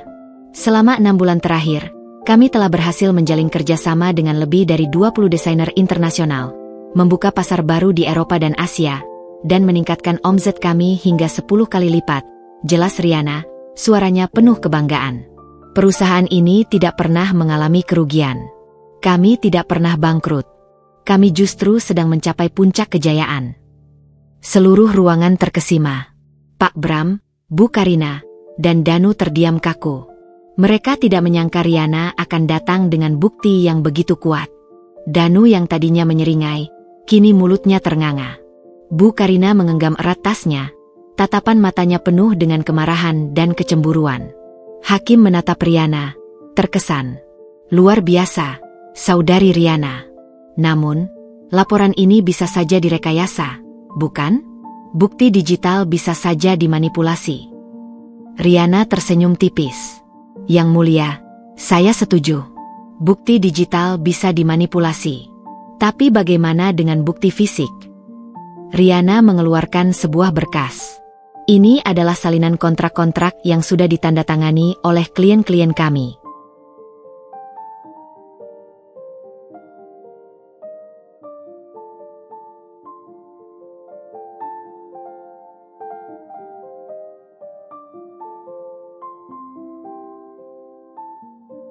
Di dalamnya ada data bank, tanda tangan, dan cap perusahaan yang semuanya asli. Ini bukan data yang dimanipulasi, Yang Mulia. Ini adalah bukti nyata bahwa Tali Kasih Tekstil kini menjadi pemasok tekstil ternama yang diakui secara internasional. Bagaimana mungkin ini terjadi? Bisik Pak Bram kepada Bu Karina dan Danu. Kalian bilang dia tidak becus mengurus perusahaan. Kami tidak tahu, bisik Bu Karina dengan geram. Dia bermain di belakang kita. Hakim menatap Pak Bram. Pengacara, apakah Anda punya sanggahan? Pak Bram tidak bisa berkata-kata. Ia melihat kekalahan sudah di depan mata. Riana melanjutkan. Yang Mulia, saya sudah membuktikan bahwa saya layak. Saya sudah membuktikan bahwa perusahaan ini tidak pernah terpuruk. Tapi saya masih memiliki satu pertanyaan untuk Yang Mulia dan semua orang di sini. Semua mata tertuju pada Riana. Yang Mulia, saya ingin bertanya, apakah hak waris lebih berharga daripada kerja keras? Apakah seseorang bisa merebut sebuah perusahaan yang sudah dibangun dengan keringat, darah, dan air mata hanya karena ia memiliki ikatan darah? Apakah cinta dan impian seseorang tidak ada nilainya? Pertanyaan Riana menusuk hati semua orang. Hakim memandang Riana, matanya dipenuhi simpati. Apa maksud Anda, Saudari Riana? Saya telah menghabiskan hari-hari saya, setelah kepergian suami saya, berjuang untuk perusahaan ini. Saya menahan fitnah, saya menghadapi sabotase. Saya tidak pernah menyerah. Saya berjuang demi Farhan, demi impian kami, kata Riana. Suaranya bergetar karena emosi. Tapi, mereka yang tidak pernah peduli pada perusahaan ini, mereka yang hanya memandang perusahaan ini sebagai tumpukan uang, justru ingin merebutnya. Apakah ini adil? Suasana di ruang sidang menjadi hening. Pertanyaan Riana membuat semua orang berpikir. Ini bukan lagi soal sengketa bisnis. Ini soal moral dan kemanusiaan. Riana melangkah mundur, mengambil napas panjang. Ia menatap Bu Karina dan Danu. Yang Mulia, saya tidak akan banyak bicara lagi. Saya hanya akan mengatakan satu hal. Saya punya sebuah rahasia. Sebuah bukti yang tidak bisa dibantah oleh siapapun. Saya akan berikan bukti itu pada sidang selanjutnya. Saya akan buktikan bahwa Farhan tidak pernah meninggalkan saya, dan bahwa ia sudah mengantisipasi semua ini. Saya akan buktikan bahwa mereka bukan hanya melawan saya, tetapi mereka juga melawan Farhan, dan mereka akan tahu bahwa karma berbalas sempurna. Riana melirik Budi yang duduk di barisan belakang. Budi memberikan anggukan kecil. Ia baru saja memberitahu Riana bahwa Bu Karina dan Danu akan membuat pengakuan palsu di sidang selanjutnya. Riana tahu, saatnya sudah tiba. Ia akan membongkar semua kebusukan mereka di depan umum. Hakim menatap Riana, lalu menatap Bu Karina dan Danu yang kini terlihat pucat pasi. Baik, persidangan ini ditunda sampai hari Jumat. Dan di hari itu, kita akan menemukan semua kebenaran. Riana berjalan keluar, meninggalkan ruang sidang yang masih dalam keheningan. Ia tidak hanya memenangkan babak ini, ia sudah memenangkan hati banyak orang. Ia sudah mengalihkan perhatian dari masalah bisnis ke masalah moral. Ia telah menunjukkan bahwa ia adalah wanita yang cerdas, tangguh, dan berhati emas. Ia telah membuktikan bahwa cinta dan kerja keras lebih kuat dari keserakahan. Dan ia akan segera membuktikannya lagi, dengan cara yang paling mengejutkan. Karma mereka sudah di depan mata. Bu Karina dan Danu tidak bisa tidur nyenyak selama seminggu penuh. Otak mereka terus berputar, mencoba menebak rahasia apa yang Riana miliki. Mereka sudah yakin telah menghapus semua jejak kecurangan. Bahkan orang kepercayaan Farhan, Pak Setio, sudah mereka urus agar tidak muncul. Namun, Rasa cemas itu terus menggerogoti. Pertanyaan Riana di sidang sebelumnya, apakah hak waris lebih berharga daripada kerja keras? Seolah bergema di telinga mereka, mengubah Riana dari menantu yang rapuh menjadi musuh yang tak terduga. Hari Jumat tiba, membawa angin yang dingin dan kering. Pagi itu, ruang sidang lebih ramai dari sebelumnya. Para wartawan berjejalan, mengantre untuk mendapatkan tempat terbaik. Semua orang ingin menyaksikan babak akhir dari drama ini. Riana memasuki ruangan dengan langkah mantap. Ia mengenakan blus putih polos, kontras dengan Bu Karina yang memilih setelan hitam elegan. Riana terlihat sederhana, namun penuh kekuatan. Di sampingnya, Andi duduk dengan wajah tegang. "Bagaimana, Andi? Apa sudah ada kabar dari Budi?" bisik Riana. "Sudah, Bu. Mereka akan mencoba mengalihkan perhatian dengan memanggil saksi palsu yang akan memberikan kesaksian bohong tentang ibu," jawab Andi. Riana tersenyum tipis. "Bagus. Biarkan saja mereka. Kita sudah siapkan kejutan yang lebih besar." Hakim memasuki ruangan, dan suasana menjadi hening. Setelah membuka sidang, ia menoleh pada Riana. "Saudari Riana, apakah Anda siap dengan bukti yang Anda janjikan?" "Siap, Yang Mulia," jawab Riana, lalu menatap Bu Karina dan Danu. "Yang Mulia, saya akan memulai dengan menanggapi tuduhan yang mereka layangkan. Mereka menuduh saya menggelapkan dana. Saya ingin bertanya kepada mereka, apakah mereka punya bukti nyata selain laporan yang dimanipulasi itu?" "Tentu saja kami punya," seru Pak Bram, pengacara keluarga Farhan. Ia memanggil seorang pria parubaya yang memakai seragam kerja tali kasih tekstile. "Yang Mulia, ini adalah Bapak Budi, Kepala Bagian Keuangan kami. Ia akan bersaksi tentang penyelewengan dana yang dilakukan Riana." Budi melangkah maju dengan langkah pelan. Danu menatapnya dengan pandangan penuh peringatan, seolah mengatakan, "Jangan berani-berani berkhianat." Budi berdiri di podium saksi. Suaranya bergetar. "Benar, Yang Mulia. Riana telah mengambil uang perusahaan untuk keperluan pribadi. Saya melihatnya sendiri di laporan keuangan. Dia sering menarik uang dalam jumlah besar, tanpa ada alasan yang jelas." Seluruh ruangan terkesima. Riana hanya tersenyum sinis. Bu Karina dan Danu menyeringai, yakin mereka sudah memenangkan pertarungan. Namun, Riana melangkah maju. "Budi, terima kasih atas kesaksian Anda," kata Riana dengan suara tenang. "Tapi saya punya satu pertanyaan lagi untuk Anda.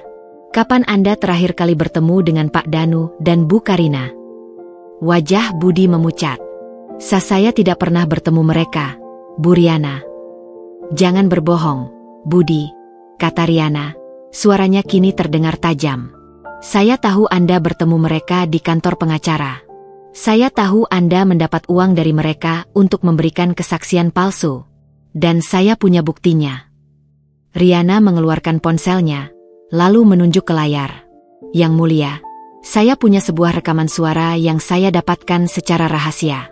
Saya yakin rekaman ini akan membuka mata kita semua." Danu dan Bu Karina saling menatap dengan panik. Mereka tidak tahu Riana punya bukti lain. Riana memutar rekaman itu. Terdengar suara Bu Karina yang berbisik kepada Danu, "Aku tidak percaya Budi berani berbohong di depan hakim. Dia sangat ketakutan. Dia tidak tahu Riana punya bukti." "Tunggu." Itu suara Riana. Itu rekaman suara Bu Karina yang sedang berbisik kepada Danu. Suara yang ada di rekaman itu adalah suara Bu Karina dan Danu. "Yang Mulia, maaf, ada kesalahan teknis," kata Riana, berusaha menahan tawa. Ia memutar rekaman yang lain. "Danu, kau sudah pastikan Budi tidak berkhianat?" tanya suara Bu Karina yang terdengar di rekaman itu. "Katakan padanya, kalau dia berani membocorkan rahasia kita, aku akan hancurkan keluarganya." "Tenang, Bu. Budi sudah di bawah kendali kita," jawab suara Danu. "Dia sudah dapat uang dari kita. Dia tidak akan berani berkhianat." Suara di rekaman itu terdengar sangat jelas. Wajah Bu Karina dan Danu langsung memucat. Mereka tidak tahu Riana punya rekaman itu. Mereka menatap Budi dengan tatapan penuh kebencian, menganggap Budi sudah berkhianat. "Yang Mulia, ini tidak benar," Ini semua rekayasa, seru Bu Karina. Riana tersenyum. Rekayasa? Mengapa saya harus merekayasa percakapan mereka sendiri? Budi, apakah Anda ingin jujur sekarang? Budi menatap Danu dan Bu Karina, lalu menoleh pada Riana. Wajahnya yang tadinya pucat, kini dipenuhi tekad. Maaf, Yang Mulia. Saya berbohong. Saya melakukan ini karena disuruh Bu Karina dan Pak Danu. Mereka mengancam saya dan keluarga saya. Mereka memberikan saya uang untuk memberikan kesaksian palsu. Pengakuan Budi mengguncang seluruh ruangan. Para jurnalis berebutan mencatat. Pak Bram, sang pengacara, terlihat kaget dan marah. Ia tidak tahu kliennya melakukan hal ini. Riana menatap mereka dengan tatapan dingin. Saya juga punya rekaman percakapan mereka yang lain, Yang Mulia. Rekaman saat mereka berencana untuk menggelapkan dana perusahaan, saat mereka menyabotase bisnis saya, saat mereka menyebarkan rumor-rumor palsu. Saya punya semua bukti ini. Riana mengeluarkan sebuah flash disk. Yang Mulia, saya juga punya bukti fisik. Semua bukti penyelewengan dana yang mereka lakukan selama ini. Saya punya data bank, nota-nota, dan semua transaksi yang mereka sembunyikan. Bu Karina dan Danu terdiam. Mereka tidak menyangka Riana akan datang dengan semua bukti itu. Mereka mengira Riana hanya akan datang dengan data-data yang sudah ia tunjukkan. Mereka tidak tahu, Riana sudah mengumpulkan semua bukti itu secara diam-diam. Hakim terdiam. Ia tidak menyangka persidangan akan berubah 180 derajat. Persidangan akan ditunda. Pengacara, tolong bawa klien Anda keluar. Saya akan memanggil mereka untuk sidang pribadi, kata hakim. Riana berjalan keluar, meninggalkan ruangan yang kini dipenuhi bisik-bisik dan pertanyaan. Ia tidak menoleh ke belakang. Ia tahu, pertempuran belum selesai, tapi ia sudah memenangkan pertempuran hati dan pikiran. Ia telah menunjukkan bahwa kebenaran akan selalu menemukan jalannya. Riana menunggu di luar. Ia menerima telepon dari Andi. Bu Riana, itu gila. Mereka tidak menyangka. Mereka panik. Bagus. Sekarang, tugas kita belum selesai, kata Riana. Kita masih punya satu rahasia besar yang belum kita ungkap. Sebuah rahasia yang akan mengubur mereka hidup-hidup. Maksud Ibu? Kita masih harus mencari Pak Setio, notaris kepercayaan Farhan. Dia adalah kunci dari segalanya. Kita akan berikan dia kejutan yang tak terduga. Sebuah kejutan yang akan mengubah hidup mereka selamanya. Riana mengakhiri panggilan. Ia melangkah ke mobilnya. Di dalam mobil, ia memandang foto Farhan. Mas, mereka tidak hanya melawan aku, tapi mereka juga melawanmu. Dan mereka akan tahu, karma dari perbuatan mereka sudah di depan mata. Ia tersenyum tipis. Sebuah senyum yang penuh dengan kepuasan dan kekuatan. Riana akan mengembalikan semua yang telah mereka tabur. Semuanya. Keributan di ruang sidang menjadi santapan lezat bagi para jurnalis. Berita tentang pengakuan Budi dan bukti rekaman yang Riana miliki menyebar dengan cepat.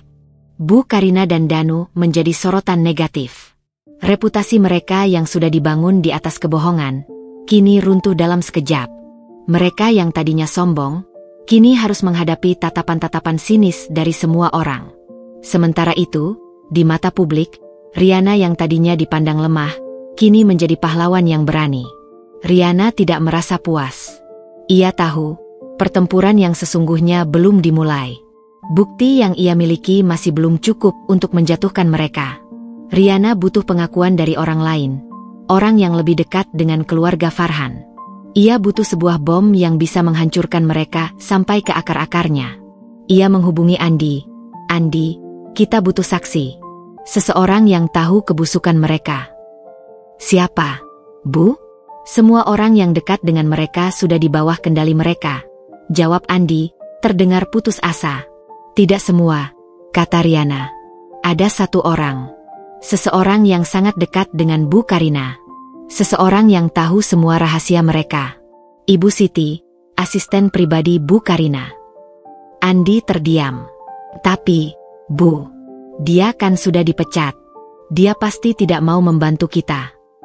Kita tidak akan memintanya. Kita akan menemui dia.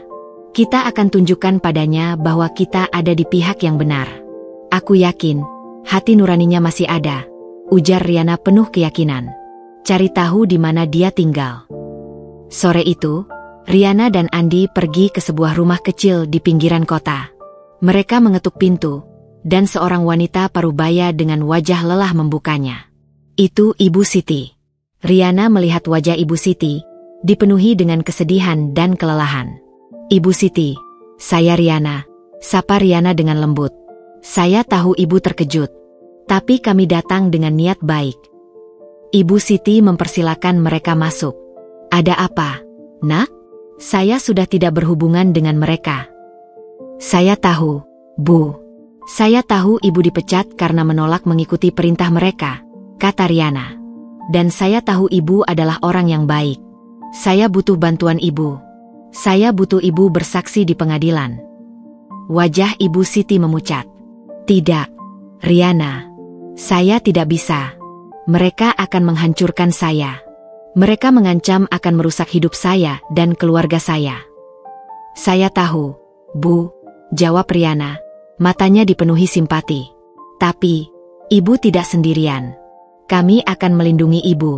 Dan saya yakin, hati nurani Ibu akan lebih menderita jika Ibu tidak bersuara.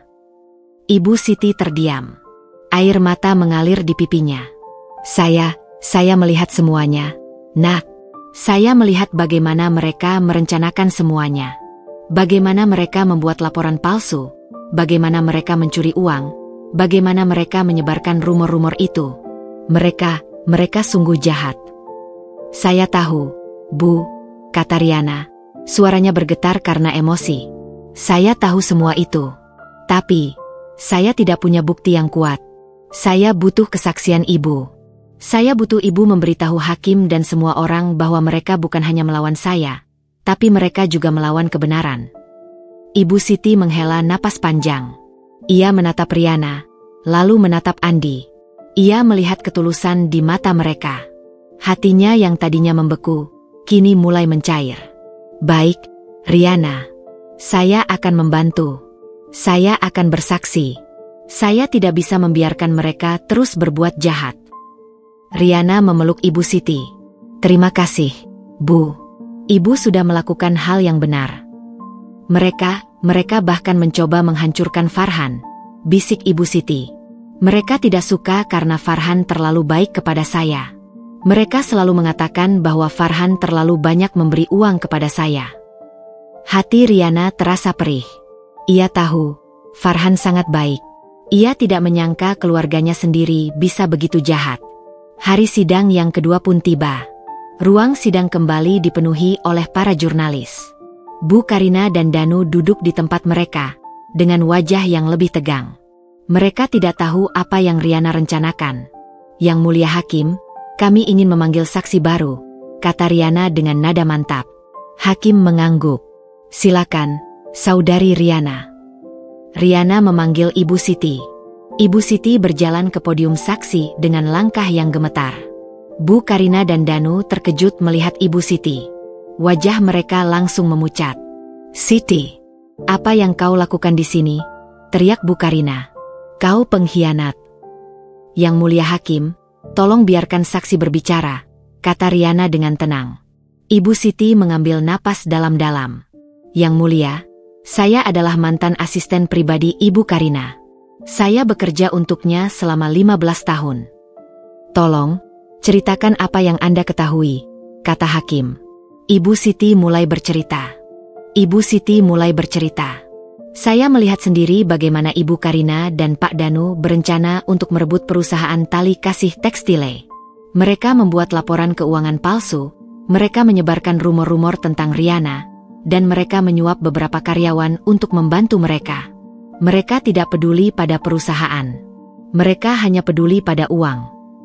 Lalu, bagaimana dengan penyelewengan dana? Tanya Riana. Yang mulia, sebenarnya yang melakukan penyelewengan dana adalah Pak Danu, kata Ibu Siti, menunjuk Danu. Dia sering mengambil uang perusahaan untuk foya-foya, dan menutupi semua jejaknya. Saya melihatnya sendiri.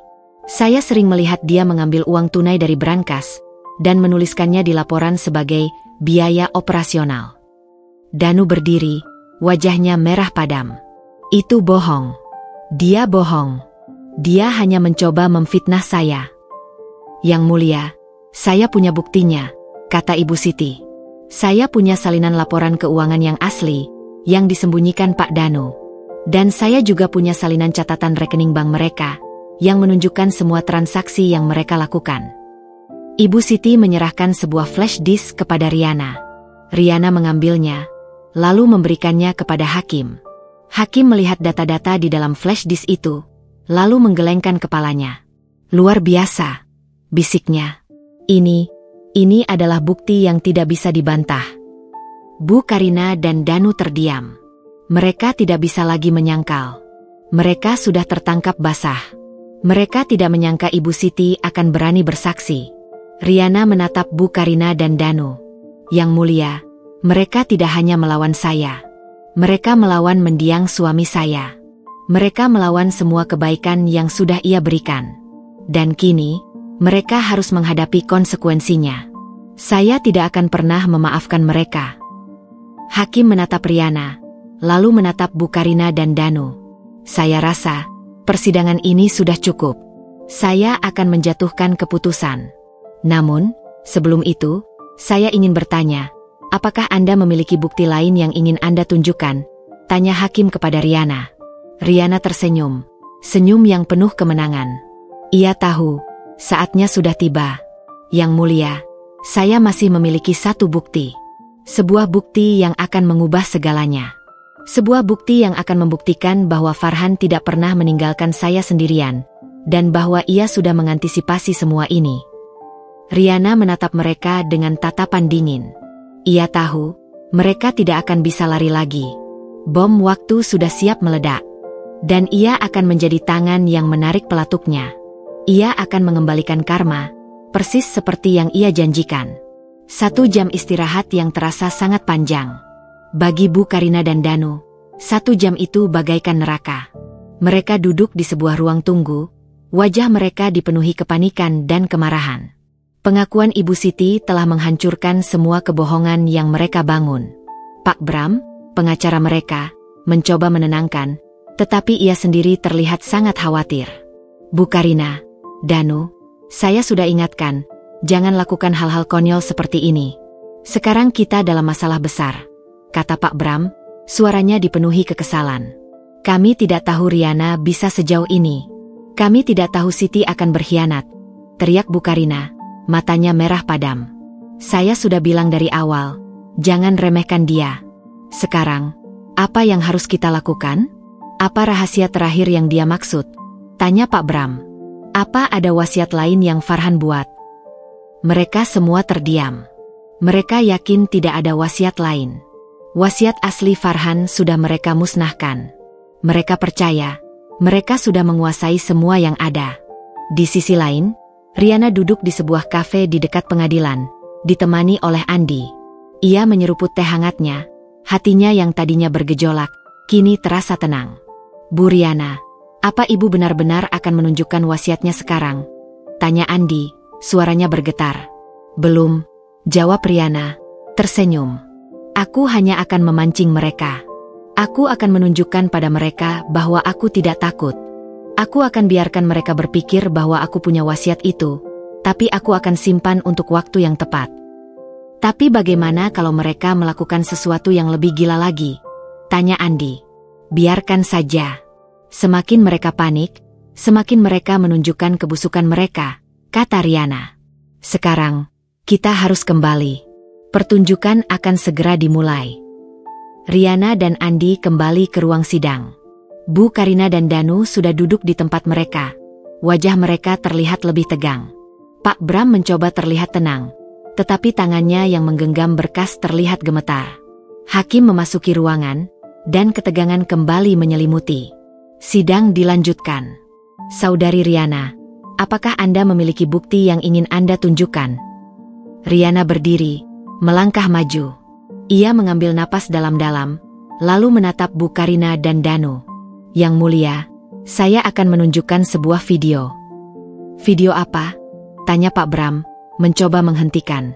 Video ini adalah wasiat dari mendiang suami saya, Farhan, kata Riana, suaranya penuh haru.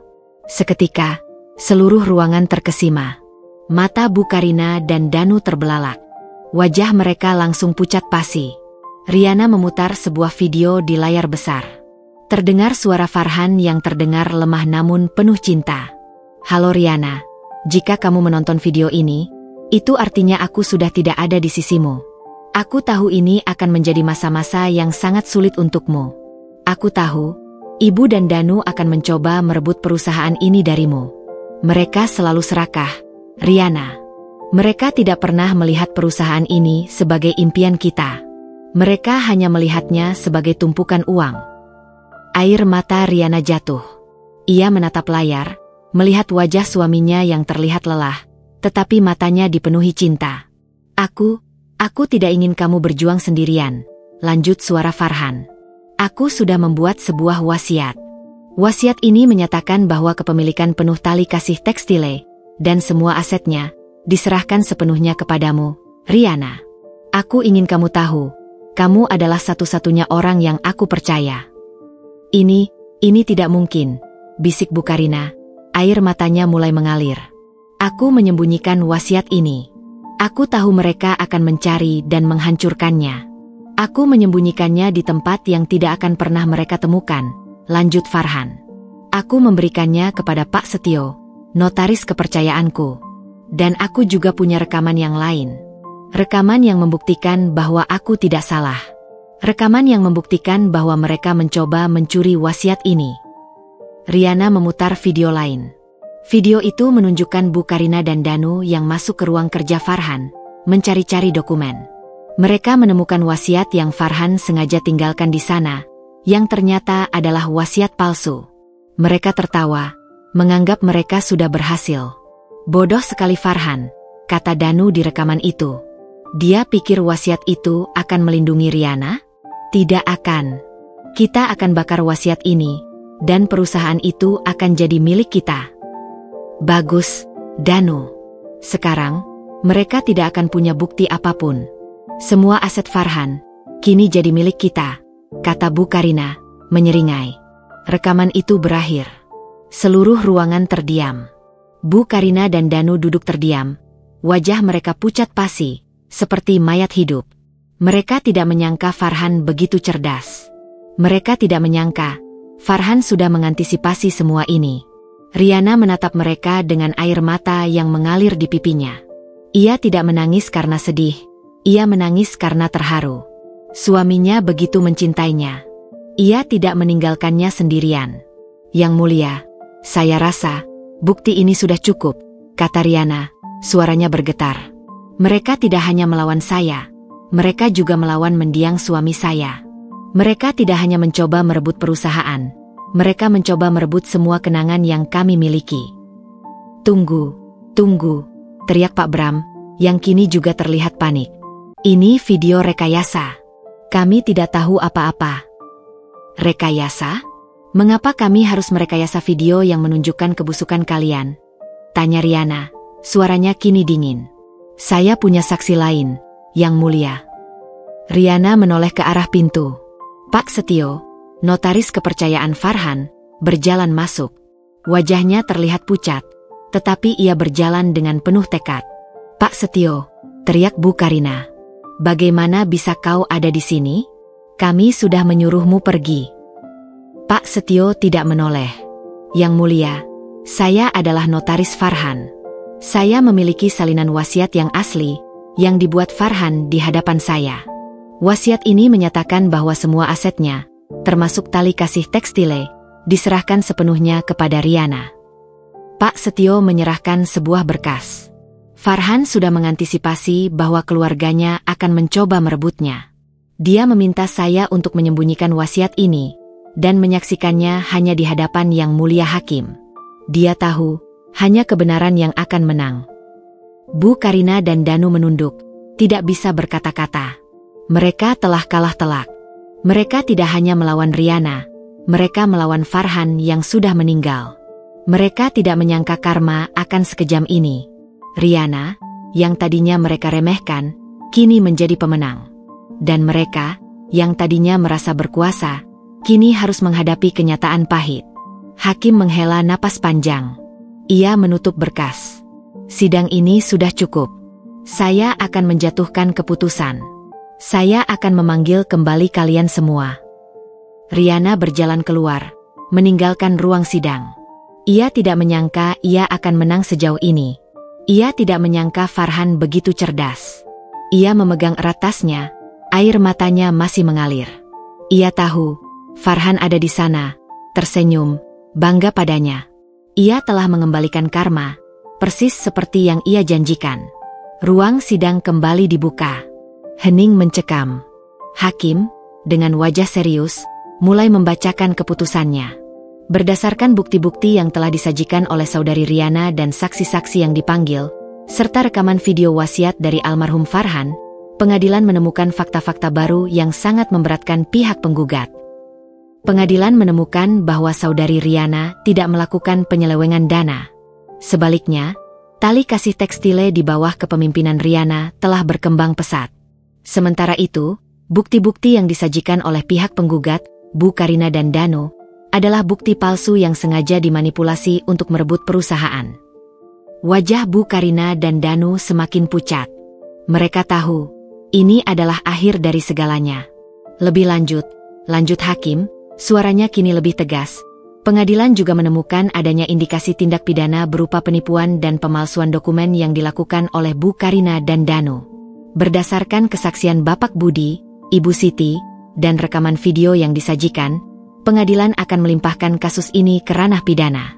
Saudara Danu dan saudari Bu Karina akan menghadapi tuntutan hukum atas perbuatan mereka.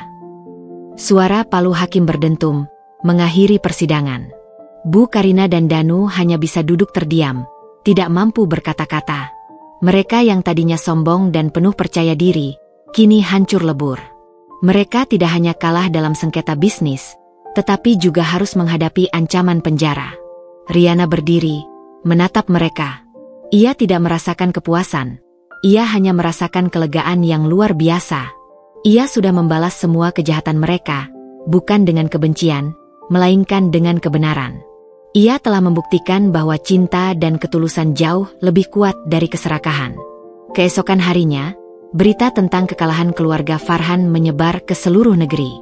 Media massa memberitakan bagaimana Riana, seorang wanita yang tadinya diremehkan, berhasil mengembalikan karma dengan cara yang paling elegan. Reputasi Bu Karina dan Danu hancur lebur. Bisnis mereka sendiri, yang selama ini hidup dari uang hasil penggelapan, kini kolaps. Para rekan bisnis mereka menjauhi, kontrak-kontrak dibatalkan, dan semua utang yang mereka sembunyikan kini harus mereka bayar.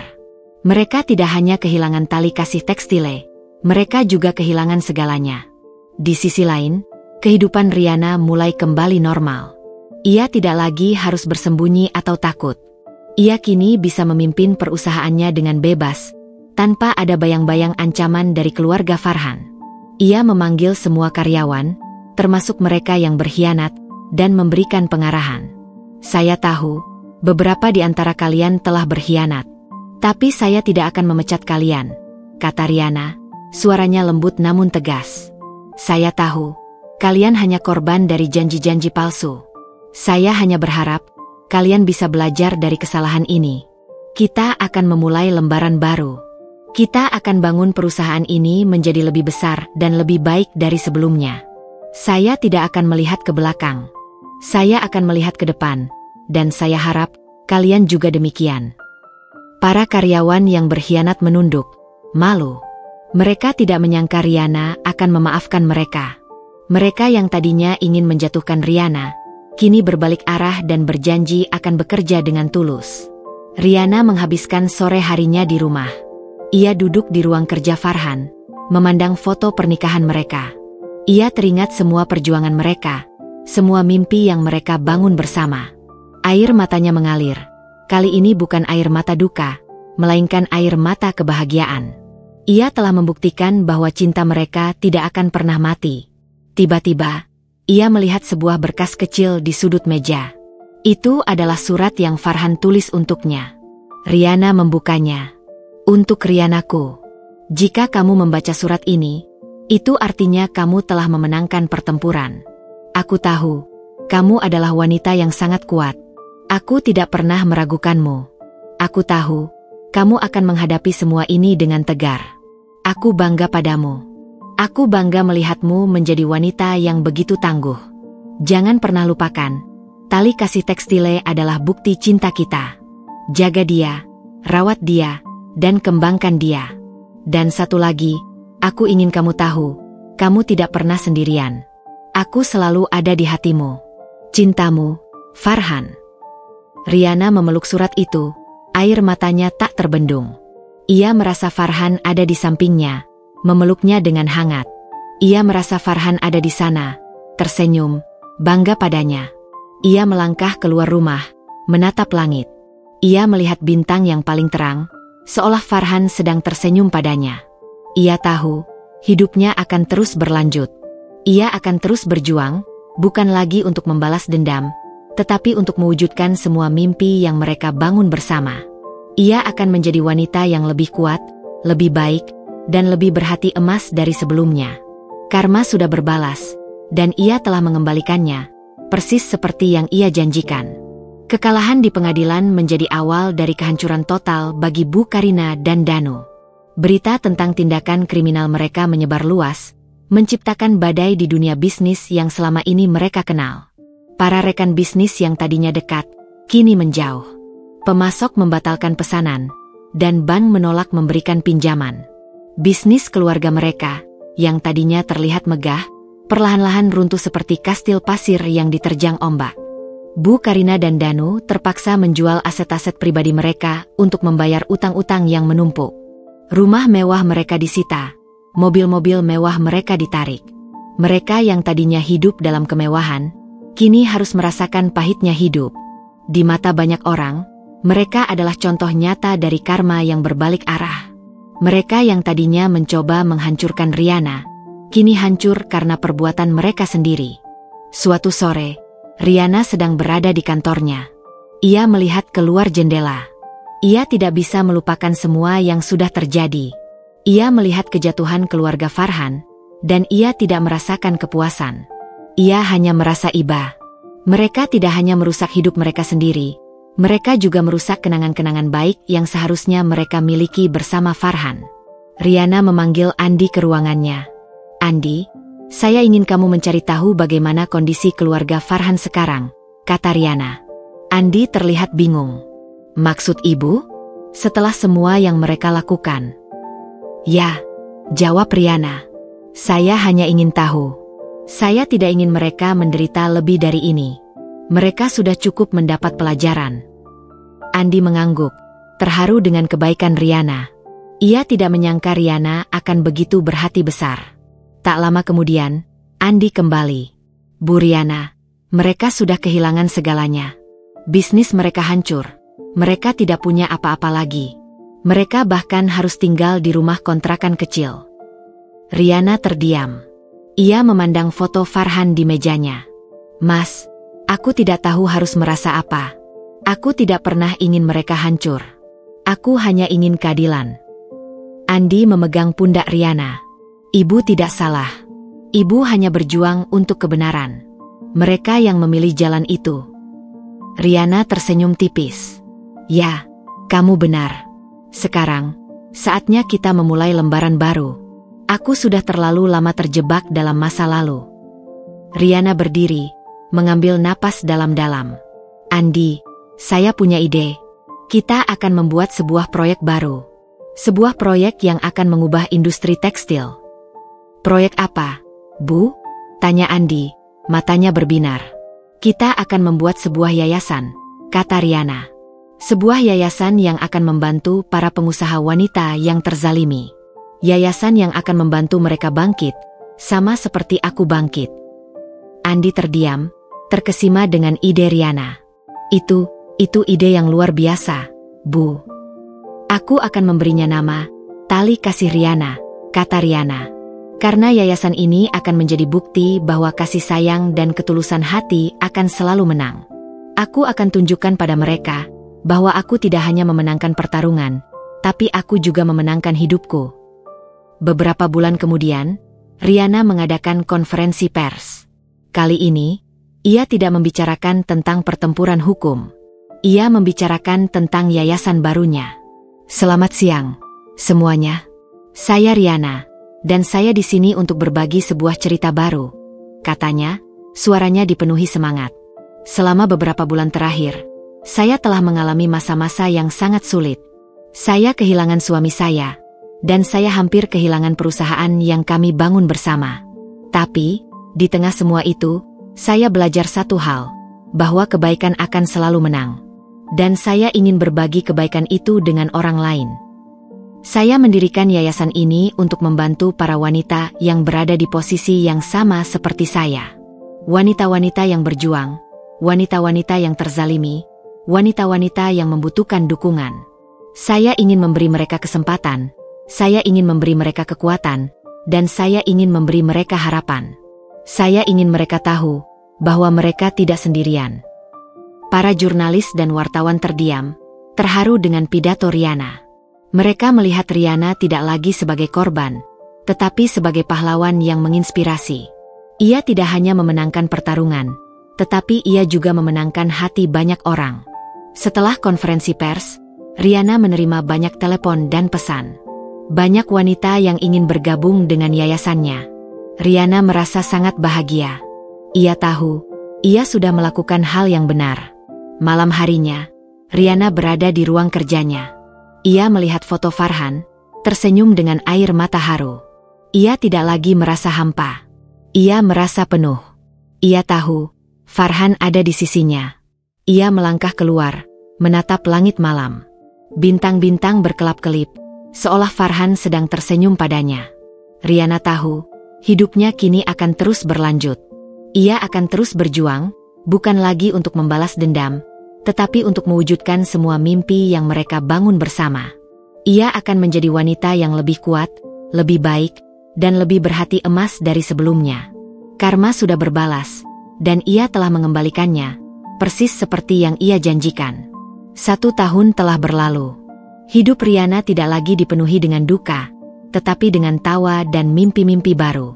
Perusahaan tali kasih tekstil kini menjadi raksasa industri, bukan hanya di dalam negeri, tetapi juga di kancah internasional. Produk-produknya dikenal karena kualitas dan inovasi, dan namanya selalu dikaitkan dengan kisah Riana yang penuh inspirasi. Riana, yang tadinya hanya seorang wanita yang berduka, kini menjadi salah satu wanita pebisnis paling berpengaruh di Asia.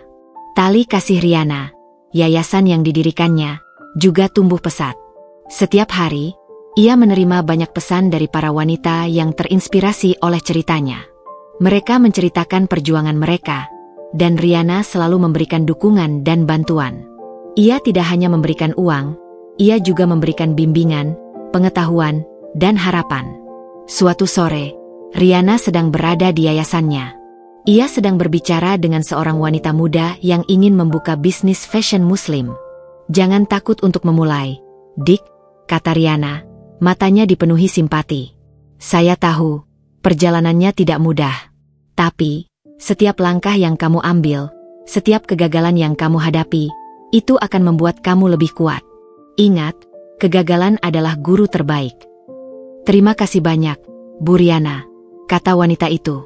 "Saya tidak tahu harus bagaimana tanpa dukungan ibu." Riana tersenyum. Ia teringat bagaimana ia merasa sendirian setelah kepergian Farhan. Ia bersyukur, kini ia bisa menjadi cahaya bagi orang lain. Di sisi lain kota, kehidupan Bu Karina dan Danu berbanding terbalik. Mereka yang tadinya hidup dalam kemewahan, kini harus hidup dalam kesederhanaan. Mereka tidak lagi punya teman atau rekan bisnis. Semua orang menjauhi mereka. Mereka harus bekerja keras untuk bertahan hidup, sesuatu yang tidak pernah mereka lakukan sebelumnya. Danu, yang tadinya terbiasa foya-foya, kini harus bekerja sebagai pegawai di sebuah toko kelontong. Ia tidak terbiasa dengan pekerjaan berat, dan ia sering mengeluh. "Ini semua salah Riana," bisiknya pada Bu Karina. "Kalau saja dia tidak melawan, kita tidak akan seperti ini." "Diamlah, Danu," kata Bu Karina. "Ini semua salah kita. Kita yang terlalu serakah. Kita pikir kita bisa mendapatkan segalanya dengan cara yang kotor. Tapi kita salah. Karma itu nyata.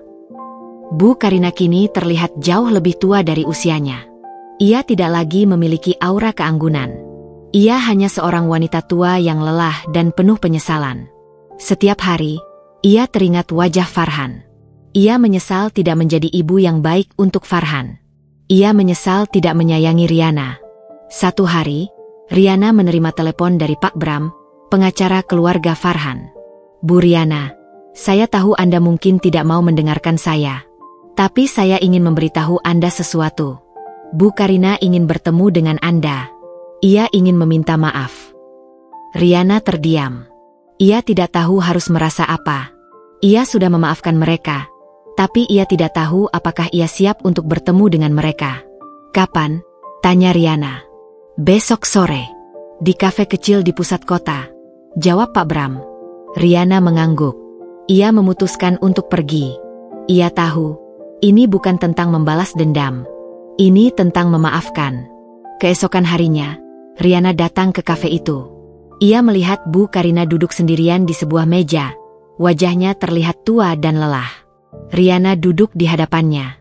Riana, saya ingin meminta maaf, kata Bu Karina, suaranya bergetar. Saya tahu saya telah berbuat banyak kesalahan. Saya telah menyakiti kamu. Saya telah mencoba menghancurkan hidupmu. Saya sangat menyesal. Air mata mengalir di pipi Bu Karina. Ia tidak lagi terlihat sombong. Ia hanya seorang ibu yang menyesali perbuatannya. Riana menghela napas. Bu, saya sudah memaafkan ibu. Saya tidak pernah menyimpan dendam. Saya hanya ingin keadilan. Farhan, ia sangat mencintai kamu, kata Bu Karina. Saya selalu cemburu. Saya pikir kamu akan merebut Farhan dari saya. Saya hanya ingin memiliki Farhan sepenuhnya. Riana merasakan hatinya terasa perih. Ia memegang tangan Bu Karina. Bu, Farhan selalu mencintai ibu. Ia tidak akan pernah meninggalkan ibu. Saya tahu, kata Bu Karina. Tapi saya terlalu buta. Saya terlalu serakah. Saya tidak melihat cinta yang ia berikan. Saya hanya melihat uang. Riana mengangguk. Tidak apa-apa, Bu. Kita akan memulai lembaran baru. Saya akan membantu ibu. Saya tidak ingin ibu menderita. Bu Karina menatap Riana, terkejut. Riana, kenapa kamu begitu baik? Karena saya belajar dari Mas Farhan. Ia selalu mengajarkan saya tentang kebaikan, jawab Riana. Dan saya tidak ingin menjadi seperti mereka. Saya ingin menjadi seperti Farhan. Riana mengakhiri pertemuan itu. Ia tahu, ia sudah melakukan hal yang benar. Ia tidak hanya membalas karma, ia juga mengakhiri semua penderitaan. Riana melangkah keluar kafe, hatinya terasa ringan. Ia melihat ke langit, melihat bintang yang paling terang. Ia tahu, Farhan ada di sana, tersenyum bangga padanya. Ia tidak hanya memenangkan pertarungan, ia juga memenangkan hidupnya. Di kantor, ia meresmikan sebuah program baru di yayasannya, Wasiat Farhan. Sebuah program yang akan memberikan beasiswa dan modal usaha bagi wanita-wanita yang berpotensi. Riana mengukir nama suaminya di setiap proyek yang ia lakukan. Ia tidak pernah melupakan Farhan. Malam harinya, ia pulang ke rumah. Rumah yang tadinya sunyi, kini dipenuhi dengan kehangatan. Ia tidak lagi merasa sendirian. Ia memiliki banyak orang yang mencintainya, dan ia tahu, Farhan akan selalu ada di hatinya. Riana mengambil foto Farhan, tersenyum. Mas, aku sudah melakukan semua yang kamu minta. Aku sudah menjaga perusahaan kita, aku sudah mengembalikan karma mereka, dan aku sudah menemukan kebahagiaanku. Terima kasih, Mas. Terima kasih untuk semuanya. Riana mencium foto Farhan. Ia tahu, ia telah menemukan kebahagiaan sejati. Bukan dari uang, bukan dari kekuasaan, melainkan dari ketulusan hati dan keikhlasan. Ia telah membuktikan bahwa karma berbalas sempurna, dan ia telah mengembalikannya, persis seperti yang ia janjikan.